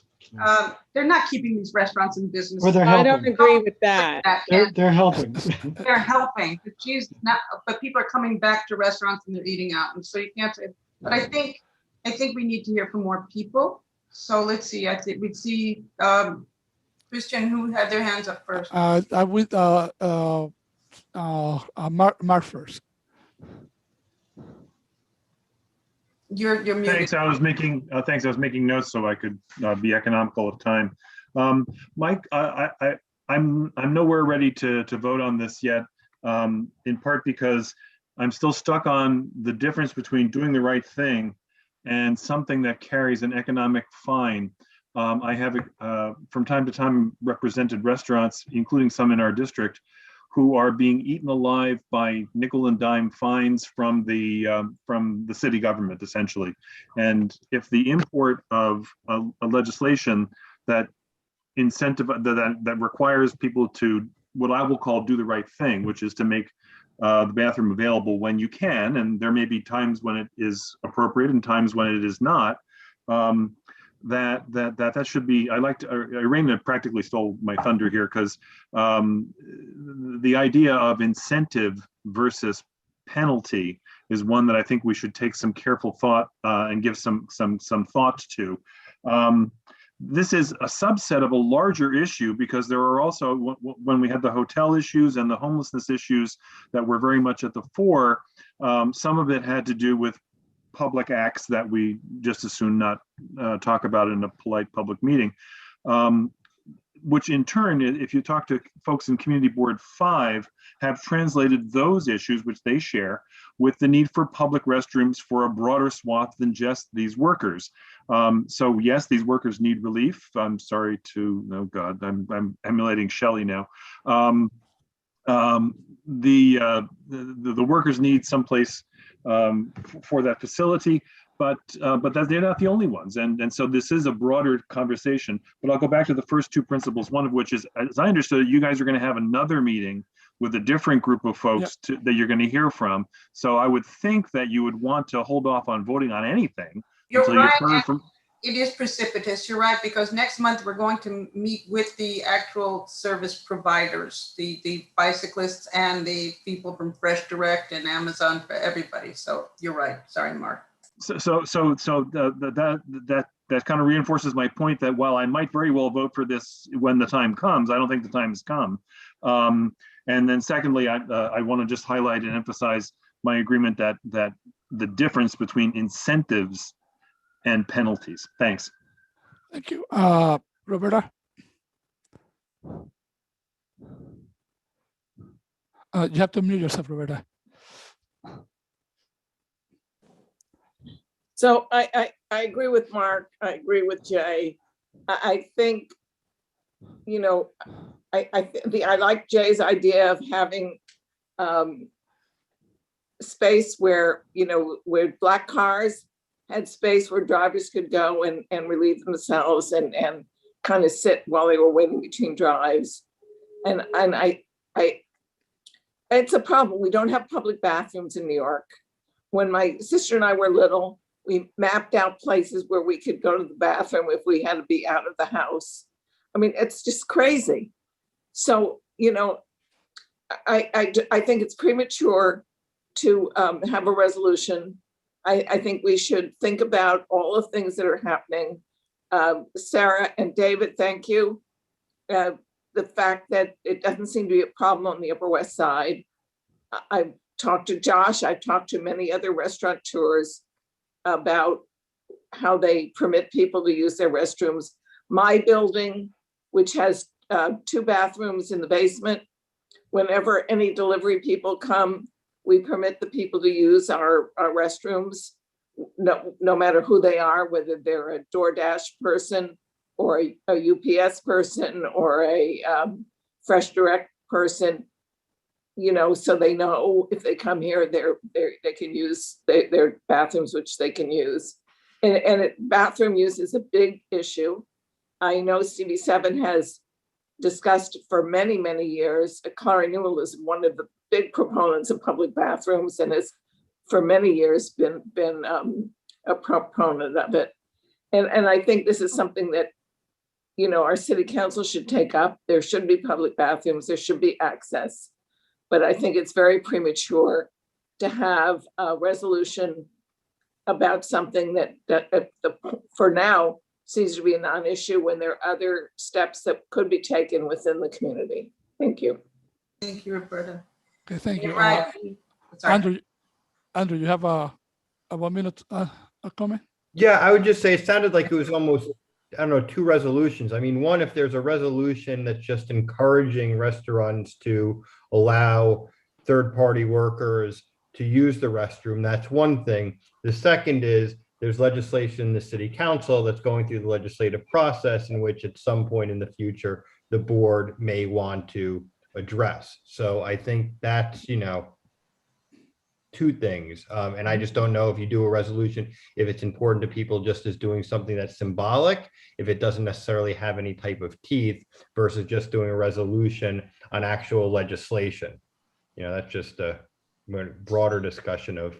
Yeah, and again, next month we will be inviting the Libristas, I can't believe I said Unidas, pero tú sabes yo español. We'll be inviting them to come, and we will also be inviting people, third-party delivery services like Fresh Direct. And so we'll hear from all of the delivery services and hear from them and where the areas where they're having the most problem and why. And so I think it's a bigger discussion than making a snap decision, because this didn't happen overnight. It's not a good thing, but we can find solutions by having a conversation. Yeah. And it's just to clarify, just to, to hear from the workers, yes, that are doing, right. Correct. Yeah. Okay, Jay, well, you have one more 1 minute comment? Just in case, I put this on the chat and Roberta mentioned it. I just want to say quickly, it's absolutely not appropriate to vote on a resolution to support a city council bill without prior notice and posting the bill so that everybody can know the content of what the resolution is about. So I don't think we should vote on that. You're right. Yeah. Thank you for that. Yes. Okay, so I'm going to now go to the attendees. Please, we are only looking for comments on the current topic. If you have comments for topics that we will be addressing in a future meeting, we will not be entertaining those tonight. And you will be then muted at that point. Okay, so we have now Lydia Gulpa. You can unmute yourself now. Hello. Oh, yes. Hello. Can you hear me? Yes. Yeah, let me. So my name is Ligia Walpa. I'm the executive director of the Workers' Justice Project, a worker center that has been organizing and supporting Los Deliveristas Unidos, which is a collective of delivery workers from all over New York City who have been organizing to win better working conditions and essential rights, such as access to restrooms. Just to highlight some numbers about most of the delivery workers that we are organizing, almost like 99% of the workers work full-time for food delivery apps, not just one food delivery app. Sometimes end up working for 3, 4, 5 delivery apps, sometimes 12 hours a day throughout New York City, trying to make ends meet. And most of the delivery workers have been relying on food delivery apps because most workers lost their jobs. Most of them were working at restaurants, but lost their jobs because restaurants were also struggling. And since the pandemic, they have become essential workers, trying to survive and make ends meet, while also helping restaurants sell their foods and trying to keep everybody fed and safe. Through the pandemic, the last 3-4 months, we did a survey of about 500 workers, a sampling survey from all over New York City the survey got started in Upper West Side, that we identify that 60% of the workers have been experiencing this issue where they have been denied access to restrooms. While we understand the concern of COVID, we understand that the concern of restaurants due to safety and safety protocols. We're literally talking about a human right, the right to do your basic necessities. Yeah. While there is a legislation that we're working very closely with City Council this resolution will significantly mean a lot to workers, and a recognition as well from the Upper West Side people and the community to understand that, they will side with workers, they will support workers, but at the same time, workers are willing to work with the restaurants to make sure that the use of the restaurants is done, the use of the restrooms is done safely, is done right. Because delivery workers see restaurants as partners, not as enemies or people who they trying to economically harm. And they are both experiencing the same challenges where they're underpaid by the food delivery apps, are mostly relying on tips to make ends meet, and totally understand how they're being or they're being overcharged on different fees by the apps to be able to sell their food. And next week you'll be hearing from some of our members, so you can hear directly their own experiences. That's what I was going to, thank you so much for coming. And that's what I was going to ask you, if you could help us with that. Also, it would be extraordinarily helpful if you could help us give us a list of the Upper West Side restaurants so that we can have a discussion with our local restaurants as to why they are not, providing access. So that would be so helpful. So thank you. So Leah, could you put your contact information on the chat so we could invite you to our next session as a panelist? Sure, I will do that. Thank you. Okay, thank you. Okay, so now we are going to hear from Amy Feinberg. Hi,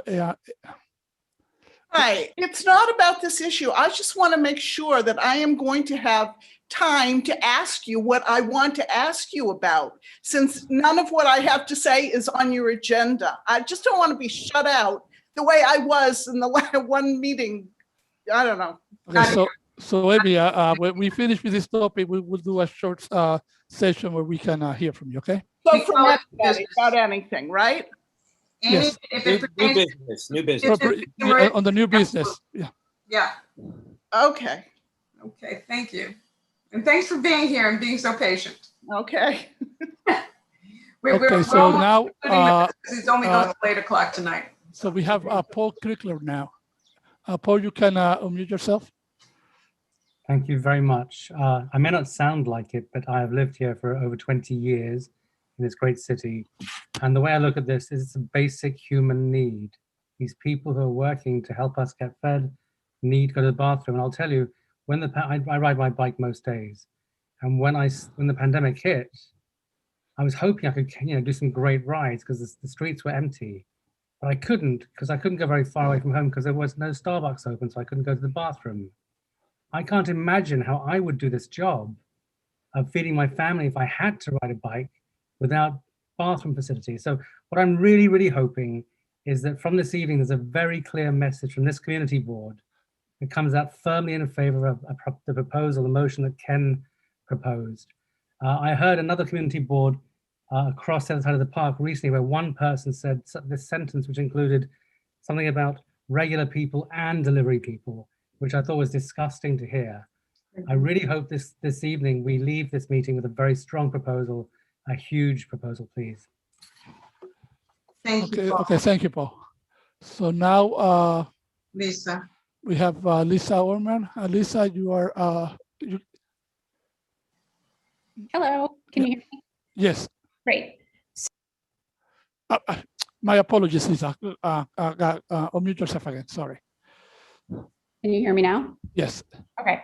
So for all the parents in the audience, remember the book Everyone Poops? Well, everyone does and pees, and people need to wash their hands. Imagine, as Paul just said, working nonstop while riding a bike, grueling hours with hostile, unsafe streets that we all fight for, making safer on the Transportation Committee, in all weather conditions to deliver food for all of us.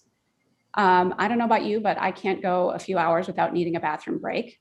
And instead of just passing a simple resolution where restaurants were encouraged, not mandated, to allow delivery workers to use the bathroom, this committee made a big stink. This resolution was a request for decency and humanity. Instead of asking delivery workers if they were ever denied access to bathrooms, we keep asking and inviting restaurants and third-party apps to explain the working conditions of delivery workers, which absolutely is backwards. It really shouldn't matter if the workers are employed by restaurants or third-party delivery apps. All that should matter is that this community board reflects decent humans who care about others. The handling of this resolution was the opposite of that. I'm heartened to hear a different tone tonight, but this is not the tone that was at the last couple of meetings, or the last meeting especially. And I really hope, as Paul just said, that we can pass a resolution that supports workers. The Upper West Side can lead. We don't have to follow. We can actually lead. And we don't have to wait for City Council to pass legislation. We can just say that we support workers. Sounds like it's not that hard for the restaurants. Let's just do it. Thank you, Lisa. Okay, so Linda? I think we've got one more meeting. I think it's very important that we meet with the workers. I think it's important for Lydia to provide us, or somebody, whether it's Transportation Alternatives or somebody from the Libristas Unidas, to provide us with a list of local restaurants so we can find out what their issues are. We invited all of the restaurants. They couldn't be here, obviously, tonight. DoorDash, God bless them, did come, and the other third-party food delivery services did not. It says a lot about who they are and their dashers. I think that a lot of what Rich Robbins said was really informative and wonderful. Thank you, Rich. I think we wait next month, and I think we listen to the workers and see what's going on with that and why they're being turned away, and who's turning them away. So I think that's important too. Kristen? I think there's still a resolution on the table. Yeah, we're not going to vote for it, so we're not voting for it. Well, let's seconded. No, this is BCI committee. Let's hold on to that for a moment, please. Richard, you have a comment? Yeah, two things. One is in my talk, I had asked 3 questions of DoorDash, and we kind of moved on from that. I'd love for them to answer whatever they can of those. One of them is you had said that there are 200 restaurants throughout the city that allow restaurant use and that are on the map. I'm wondering how many of those are on the Upper West Side in our district, which is 59th Street to 110th Street, from Central Park to the river. The second question is what % of the restaurants in our district is that? And then the third is where on your app is the restaurant map that you had talked about, because I couldn't find it. And then specific to the resolution, I think there's a good argument to take out the part of supporting the city council bill, but I don't see an issue with just asking the restaurants to allow bathroom access. And you know, given the urgency of the issue, pun intended, I think for us to just recommend it non-binding, no penalty, but just to ask that they do so is harmless and could be beneficial. And waiting an extra month or longer seems punitive. Okay, thank you, Richard. DoorDash, you have an answer for the question about how many restaurants in the Upper West Side? Yeah, that is something that we're gonna have to follow up with you about, because the map should be available in your Dasher app. I just opened mine. I have the Dasher app as well. So do you mind dropping your contact info into the chat, and I can follow up with you? Because if it's not available, that's something we can fix pretty easily, and we can also talk about ways to make it more available, like on the Dasher help page, like you mentioned. But I don't have the exact number that are in this specific area off the top of my head. I have to get that number for you. Rich, if you're uncomfortable putting your contact information in the chat, I will send you Sarah Locke Henderson's information. It's in the chat and even made available to attendees. Don't spam me. Okay. Not you, Sarah. Rich, why don't you just send it to her specifically on the chat so that she gets it? All that transparency. I intentionally made it public. I understand. I copied. You did? Okay. Okay, thank you. And Rana, you have something quick? Yes, something quick. Thank you, Christian. First of all, Sarah and David, thank you so much for coming. And I wonder if we could impose upon you to come back again, maybe if not next month, the following month, just to talk a bit about traffic regulation and the fact that many cyclists are not following the traffic regulations. And also to talk about the possibility, and maybe DoorDash can take the lead on this, is to provide an identification number on the back of your independent contractors. So when they are not stopping for lights, or when they practically knock someone down because they haven't stopped for a light and someone's trying to cross the street, that the person can copy that number down and then file a complaint. Because currently there's no way to identify your independent contractors if they are not following. Irena, unfortunately. No, I'm not saying we should discuss this now, Linda. No, we can't. I'm just gonna clarify something. We would have to have a joint committee meeting with. Yes, I know. This came up at the Transportation Committee yesterday. And so, and I mentioned on the chat yesterday that some of the third party companies would be here tonight, and that's why I'm bringing it up. So if you wouldn't mind considering it, David and Sarah and Linda and or Andrew Albert can reach out to you in a month or so, and maybe we could have a joint committee meeting just to discuss some of the other public safety issues related to your independent contractors. Kristen, I'd be open to that. Yeah, I'd be open to that too. Sarah, is that something that you would consider? Thank you, Anna. Okay, thank you. I want to discuss this. Thank you. This evening Okay, because- so I'm gonna have one more speaker on this topic, and that will be the final speaker, will be Peter Answer. Peter, you can unmute yourself now. Thanks. Hi, Peter Arnson with the Columbus Amsterdam bid. We're north of 96th Street and work with over 100 restaurants up here. We talked to a number of them. I thought that there were going to be a couple of them on tonight. I don't know what happened. As of an hour ago, they said 2 hours ago, they said they were going to be here. But one, I mean, what I got overwhelmingly was that they were open to having people using the bathroom, not just delivery people, but sometimes people from the public. But it also is something that they're concerned about with their staff and with being open to the public. And there are people that they've had to ban because of activities.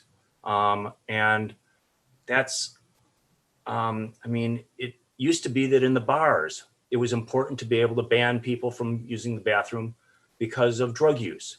And just, they've got to have control if they're going to be held responsible for their space and their responsibility for their workers and the public.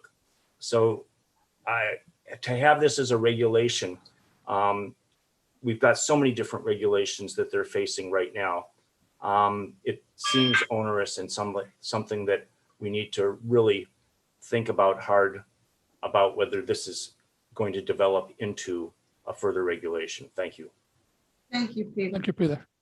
Now, I just want to be clear that I'm not proposing. I think Jay made a good point that we shouldn't be voting on the council bill because not everybody's read it. So I'm just proposing my resolution, which simply asks restaurants to do the right thing and to allow access to delivery workers. I think that's And a this, good idea. and that gives this committee a chance to support workers without delay. Support workers, and we're going to hear from them next month.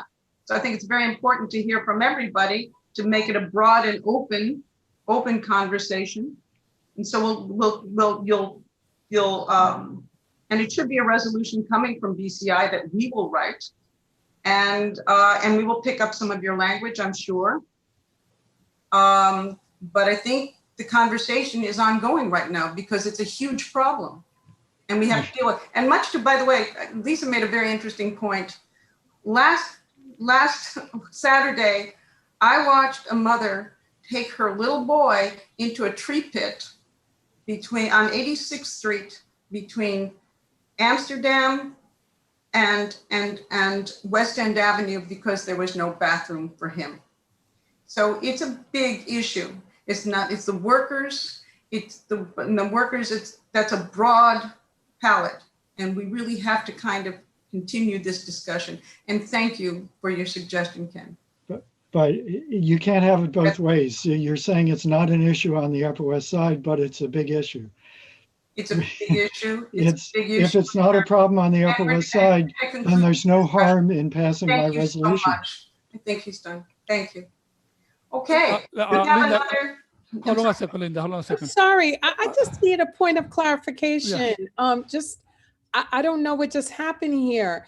Ken introduce Linda, we allowed Ken or we accepted that Ken was going to introduce the resolution. It was seconded. The resolution was seconded. So what happened to that resolution? Wait, let me finish, Linda, please.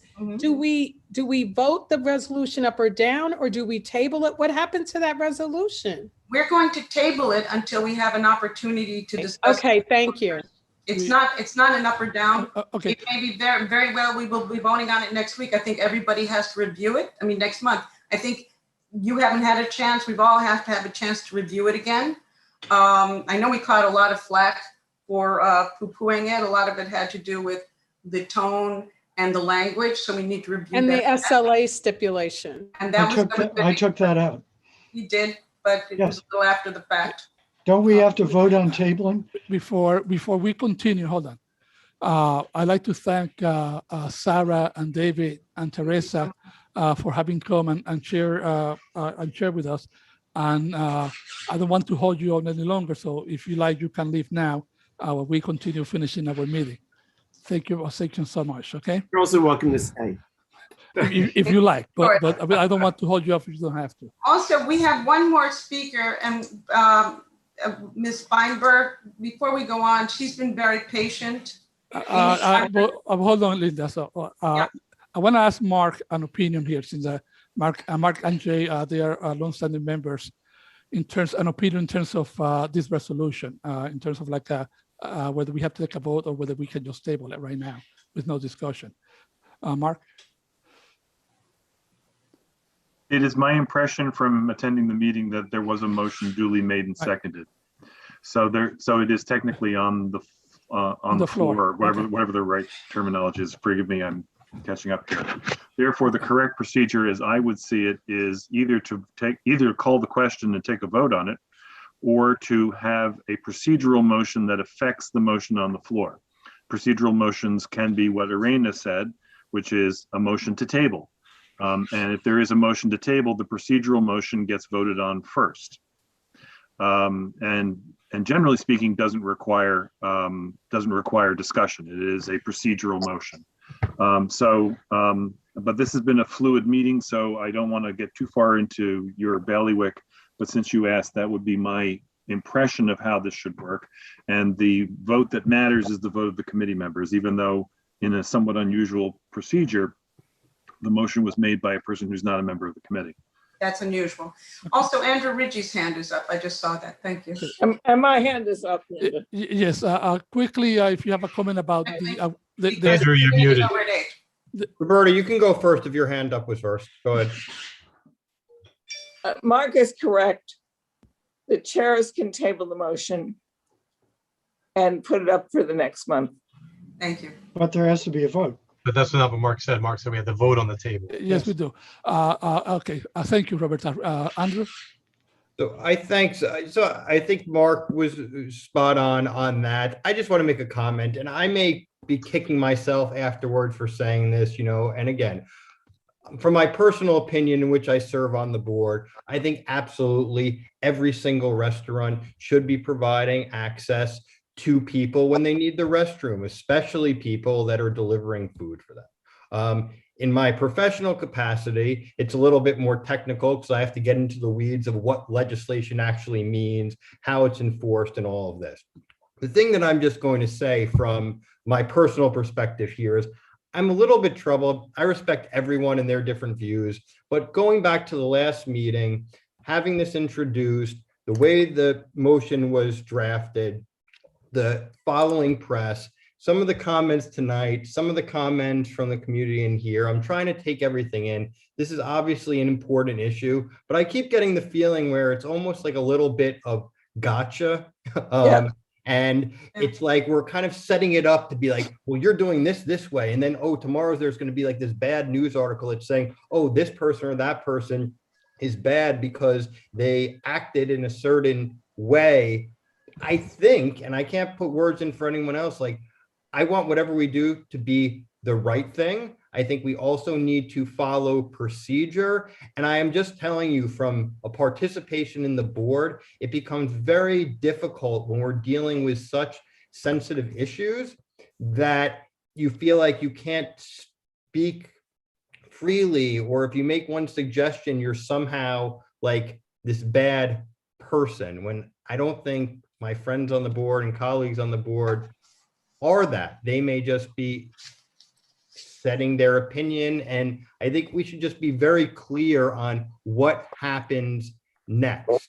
And yes, like Lisa, I see you. It's a sensitive issue in the sense of the way people are discussing this. So I just want to be very clear on what we are doing, whether we vote on a resolution now or we do not, that we're clear that we are addressing the issue. We will move in a timely fashion to address the issue, and it's going to be taken care of. I just, again, kind of get concerned. I've heard it from a lot of different people that they get very uncomfortable with these types of conversations. So sorry, I don't want to go on and off, but I just think there's a level of Andrew, kind of thank you. respect. We should deal with these issues for one another and be crystal clear that whether or not we vote on something at one board meeting or another doesn't mean we're not addressing it or kicking it down the road. We're not kicking it down the road. Can I just add one thing, please? Yes. I just feel like that it's slightly disingenuous to say that anybody was not in favor of letting people use the bathroom. It was that we didn't want it tied to the liquor license. Everybody here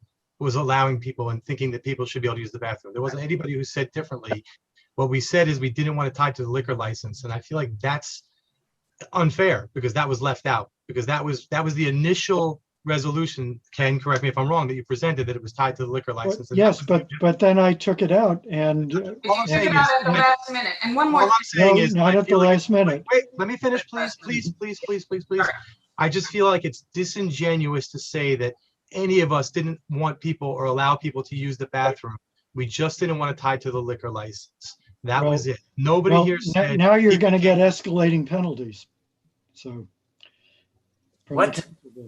I don't even know what that means, Ken. I'm just saying I think it's disingenuous. That's my feeling. I'm entitled to it. I agree, but also look at how this happened, and we all we were all exposed to a lot of harassment and all because of this. But what happened was the night before transportation meeting, we were invited and we were told this was on the agenda. We never got to see the resolution until we were there. I invited, and Christian invited, everybody said, oh, we're doing a joint meeting. We were just invited the night before transportation. And then this came into our lives. So we had no time to process this. And I would venture to say, I don't remember the resolution right now. And I want to hear from all the stakeholders. I want to hear from the workers. I've spoken to a bunch of them on the West Side, but I want to hear from people. And I think we can do that. And I don't think we have to rush into this. We're talking about this summer. There's going to be a lot of deliveries. So, Christian, I'm leaving it up to you. You're sorry. So I just want to say, just to be clear. So I support, supporting that restaurants allow third-party delivery workers to use their restroom. Absolutely. Period.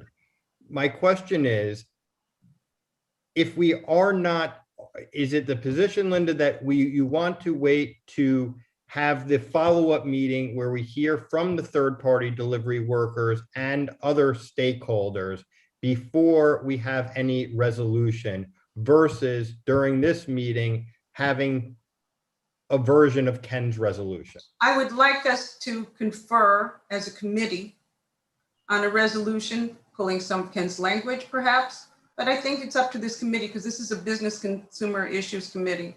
And I think we need to talk about that. And so to suddenly say, oh, well, we have to vote on Ken's resolution, then And this conversation is going to be over pretty soon. And we've got another community member who wanted to speak and has been very patient. So Andrew, I don't know. I think that it's very important that we hear from from the workers. Okay, okay, Linda. We're not gonna have any more discussion on this right now. So it's been made clear that our sentiments. So now we're gonna take a vote on tabling this motion for later, and that's a committee vote only, and then we will entertain comments not from this topic. If you have anything new to talk about on the new business. Sorry, Yes. can I just ask Christian? Oh, so now so this is kind of what I was getting back to the heart of what I was saying. So now we as a committee are put in a position to vote in favor or to deny this resolution, which is going to be perceived by some to be controversial. And I think will feed the flames of this whole conversation. Well, unfortunately, that ship has sailed. So, so my question goes back to Ken. Does Ken want to have force the committee now to have this vote, knowing that there will be some result, or does he want to hold it until after we have the follow-up meeting, which would then be an opportunity to reintroduce it and or modify it based on those meetings? That's my question. It goes back to the core of the process and how we interact as a committee and colleagues. Thank you, Andrew. Ken, can you answer that question as a yes or no? You're muted, Ken. Sorry.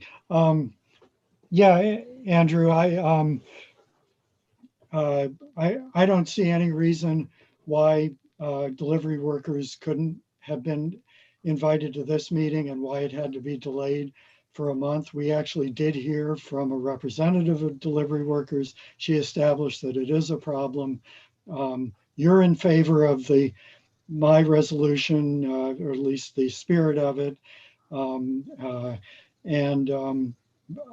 I don't see any reason why we can't vote on it here. So okay, thank you, Ken. Okay, thank you. So, Doug, you have, okay, everybody's got 2 minutes to speak each. No, 1 minute because we take a vote and that's proceed. it. I just want to say that I also am in favor of encouraging delivery workers to be able to use the bathroom. I do think we get into the weeds with, even within Ken's resolution, respectfully, it says unrestricted, and so there may be some fine tuning, but really, I really do, and it is unfortunate that delivery workers themselves aren't here. We did have a representative here. That's great, and I believe that she will be returning. I'd like to hear from the workers because they may share some insight, and there may be some even more egregious things that we don't know about, and we may want to add to the resolution or letter. So I would like to hear from the workers themselves. That's just my say, but I am in support of bathrooms. Okay, thank you, Doug. Thank you, Doug. Rich. 1 minute. Yeah, just really quickly, I think if we read the resolve part of what I understand to be the proposed resolution, I don't think that it's anything that anyone would object to. It's non-binding and it carries no penalty. Okay, thank you. In chat, but it's therefore be it resolved that the Community Board 7 Manhattan calls on. Stop. Hold on. I'm sorry. Stop right there. We don't stop right there. Here. And 2 things. Let me just say this. When we planned this for the 2 meetings, we expected a lot of restaurateurs to show up. We anticipated at least 2 or 3 third-party delivery service providers to be here, and that's why we separated it.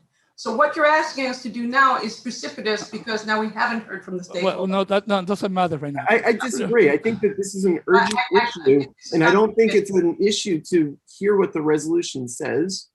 And I think my reading the resolution so that people are aware of what it says, I think could make people realize that there's nothing. Rich, thank you so much. Thank you. Thank you. Before talking about the resolution, although we're going to take a vote on tabling it. No, we're not. We're going to take a vote on tabling it. If it doesn't get tabled, then we'll talk about the resolution. Roberta, you have something quick? You have to mute yourself.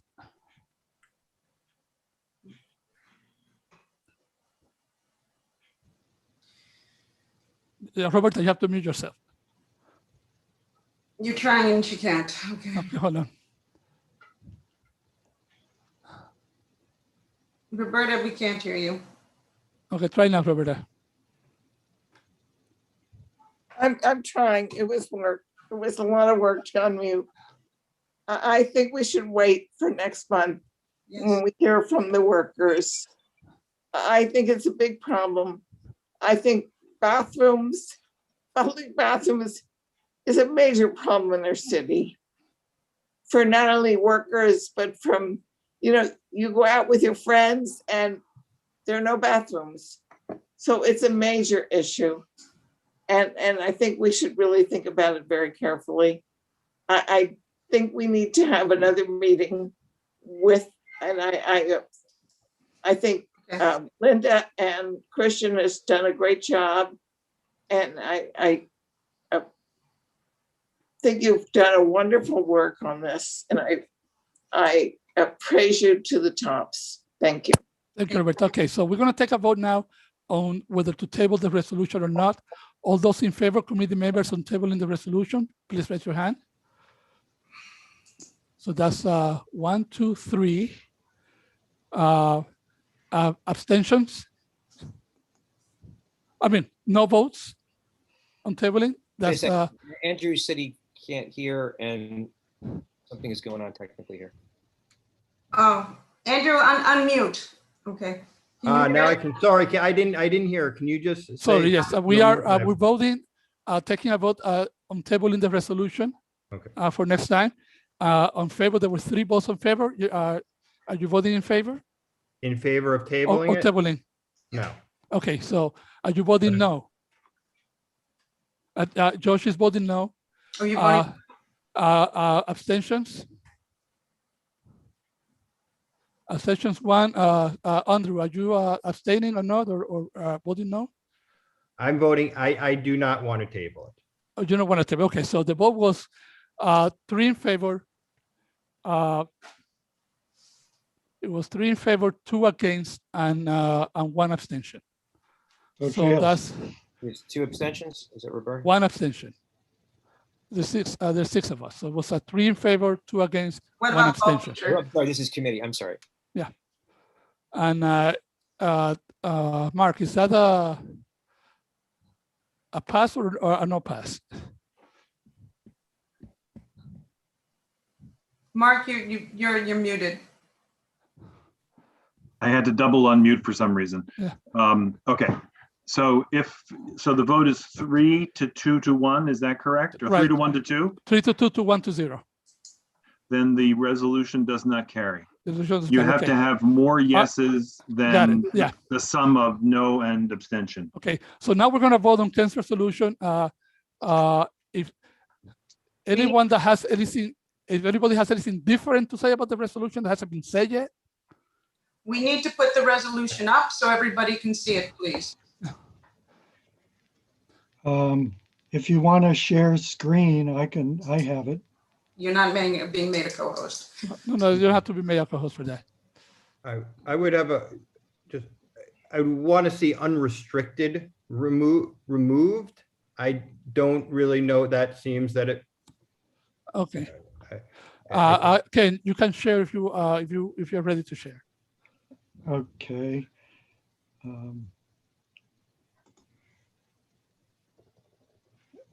And where do I have never done this before. Okay, on the bottom of the screen with among your options, there's a button that says share. That button, it shows options of what's available on your computer. You click what's the one that has the motion open, and then you click the share, and that will put it up on the screen. Okay.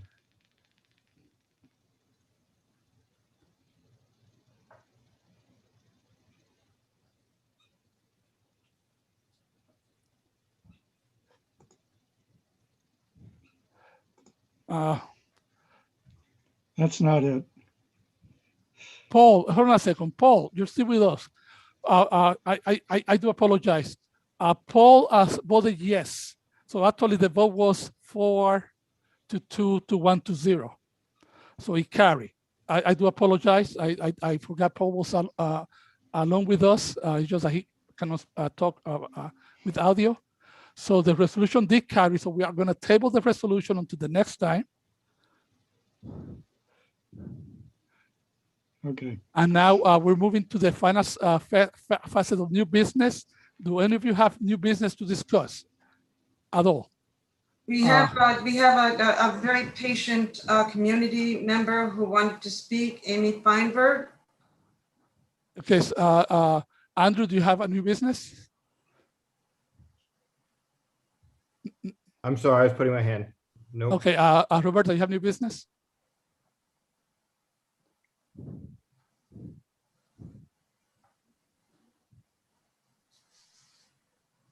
I'm sorry, Roberta, was that a yes or a no? Christian? Yeah, yes. I don't think she can hear you. Okay, I think Ms. Feinberg wanted to speak. She's I know, and she will be getting after. Irana, do you have new business? Christian, the only thing I already talked about it. I just want to make sure that at a future meeting, whether it's a joint meeting next month. We'll take that under advisement. Thank you. Perfect. Okay, so I'm going to now allow Ms. Feinberg wanted to speak. Ms. Feinberg, you can unmute yourself. Thank you for your patience. Can you hear me? Yes, we can hear you. Thank you. I hope this is worth it. 2 years ago, I was at a meeting when you gave the restaurant Percana on 89th and Amsterdam allowance to open. You cleared them for a garden in the back. When I was at the meeting, along with other people, we were worried about the noise. The owner said, there will be no problem. The garden will be totally enclosed. The garden is not enclosed. In addition, he has moved the perimeter of his restaurant, which I assume was supposed to be just the one building where his restaurant is, to extend to the 2 other buildings in that back alley kind of thing. So the sound travels up, it's bothersome to me. I want him to enclose his backyard the way he promised to do. You should have that in the minutes of your meeting. And that's what I have to say. What is the process now? Okay, if you could summarize the complaint and email it to office@cb7.org. We will have the office. What? I didn't get that. What? Office. I'm gonna put it on the chat, okay, so you can see it. I sent what I had to say to Mr. Martinez. You did, okay. So we will make sure that we follow up with the restaurant and once we discover more information, we will get back to you. Well, how will you get back to me with should I give you my email? We have it because you are registered as an attendee. Oh, okay. And we will follow up. And it's very disturbing to find out that they extended their backyard cafe beyond the perimeters they had agreed to, and that's not being.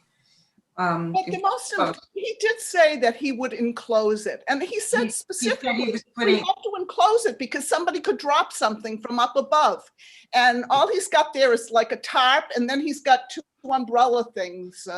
Yeah, he wasn't going to enclose it, Ms. Feinberg, because he can't make an enclosure. He was going to soundproof it in a way that it wouldn't bother.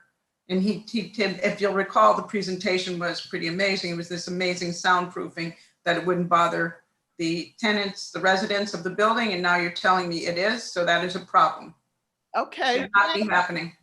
Okay, so you will email me when you have some resolution on this? Well, when we have more information to share, we will email you. Say one thing. Sure. Could a person like me speak before all the agenda gets gone through? Because I mean, it's been 2.5 hours for my 5 minutes. I'm so sorry. Well, I mean, it's okay. I understand you have to go through this, and you're good to do it, but it just might be better to reverse things. Sometimes when you come to full board, the public speakers go before the business meeting, so that sometimes helps. Okay. Well, thank you for listening. I just have a coming here. question for you, Ms. Feinberg. Okay, bye. Okay, Ms. thank you. Feinberg? Ms. Feinberg, Yes. have you spoken to the owner to try You know to? something? While he was in the process of doing that, I can peek into his restaurant from 89th Street, and we did have a brief exchange. He said to me, are you going to come to my restaurant? And I said to him, well, if you didn't lie about what you were going to do. And, you know, that's where we left it. I mean, to me, he did lie about what he was going to do. He didn't do what he said he was going to do. All right, so I'm just asking if you've had a chance to simply ask him, you know, is he going to? No, I didn't think it would be, okay. You know, I thought you guys doing it would be more efficient. Okay, thank you, Ms. Feinberg. Thank Okay. We will reach out to him. Okay, thank you. So I'd like to thank everyone for having attended today's meeting, and we're going to bring it to a close. And we will invite all the other stakeholders for the next meeting and entertain and work on a resolution then. Okay? Thank you all for coming. We will work on a resolution.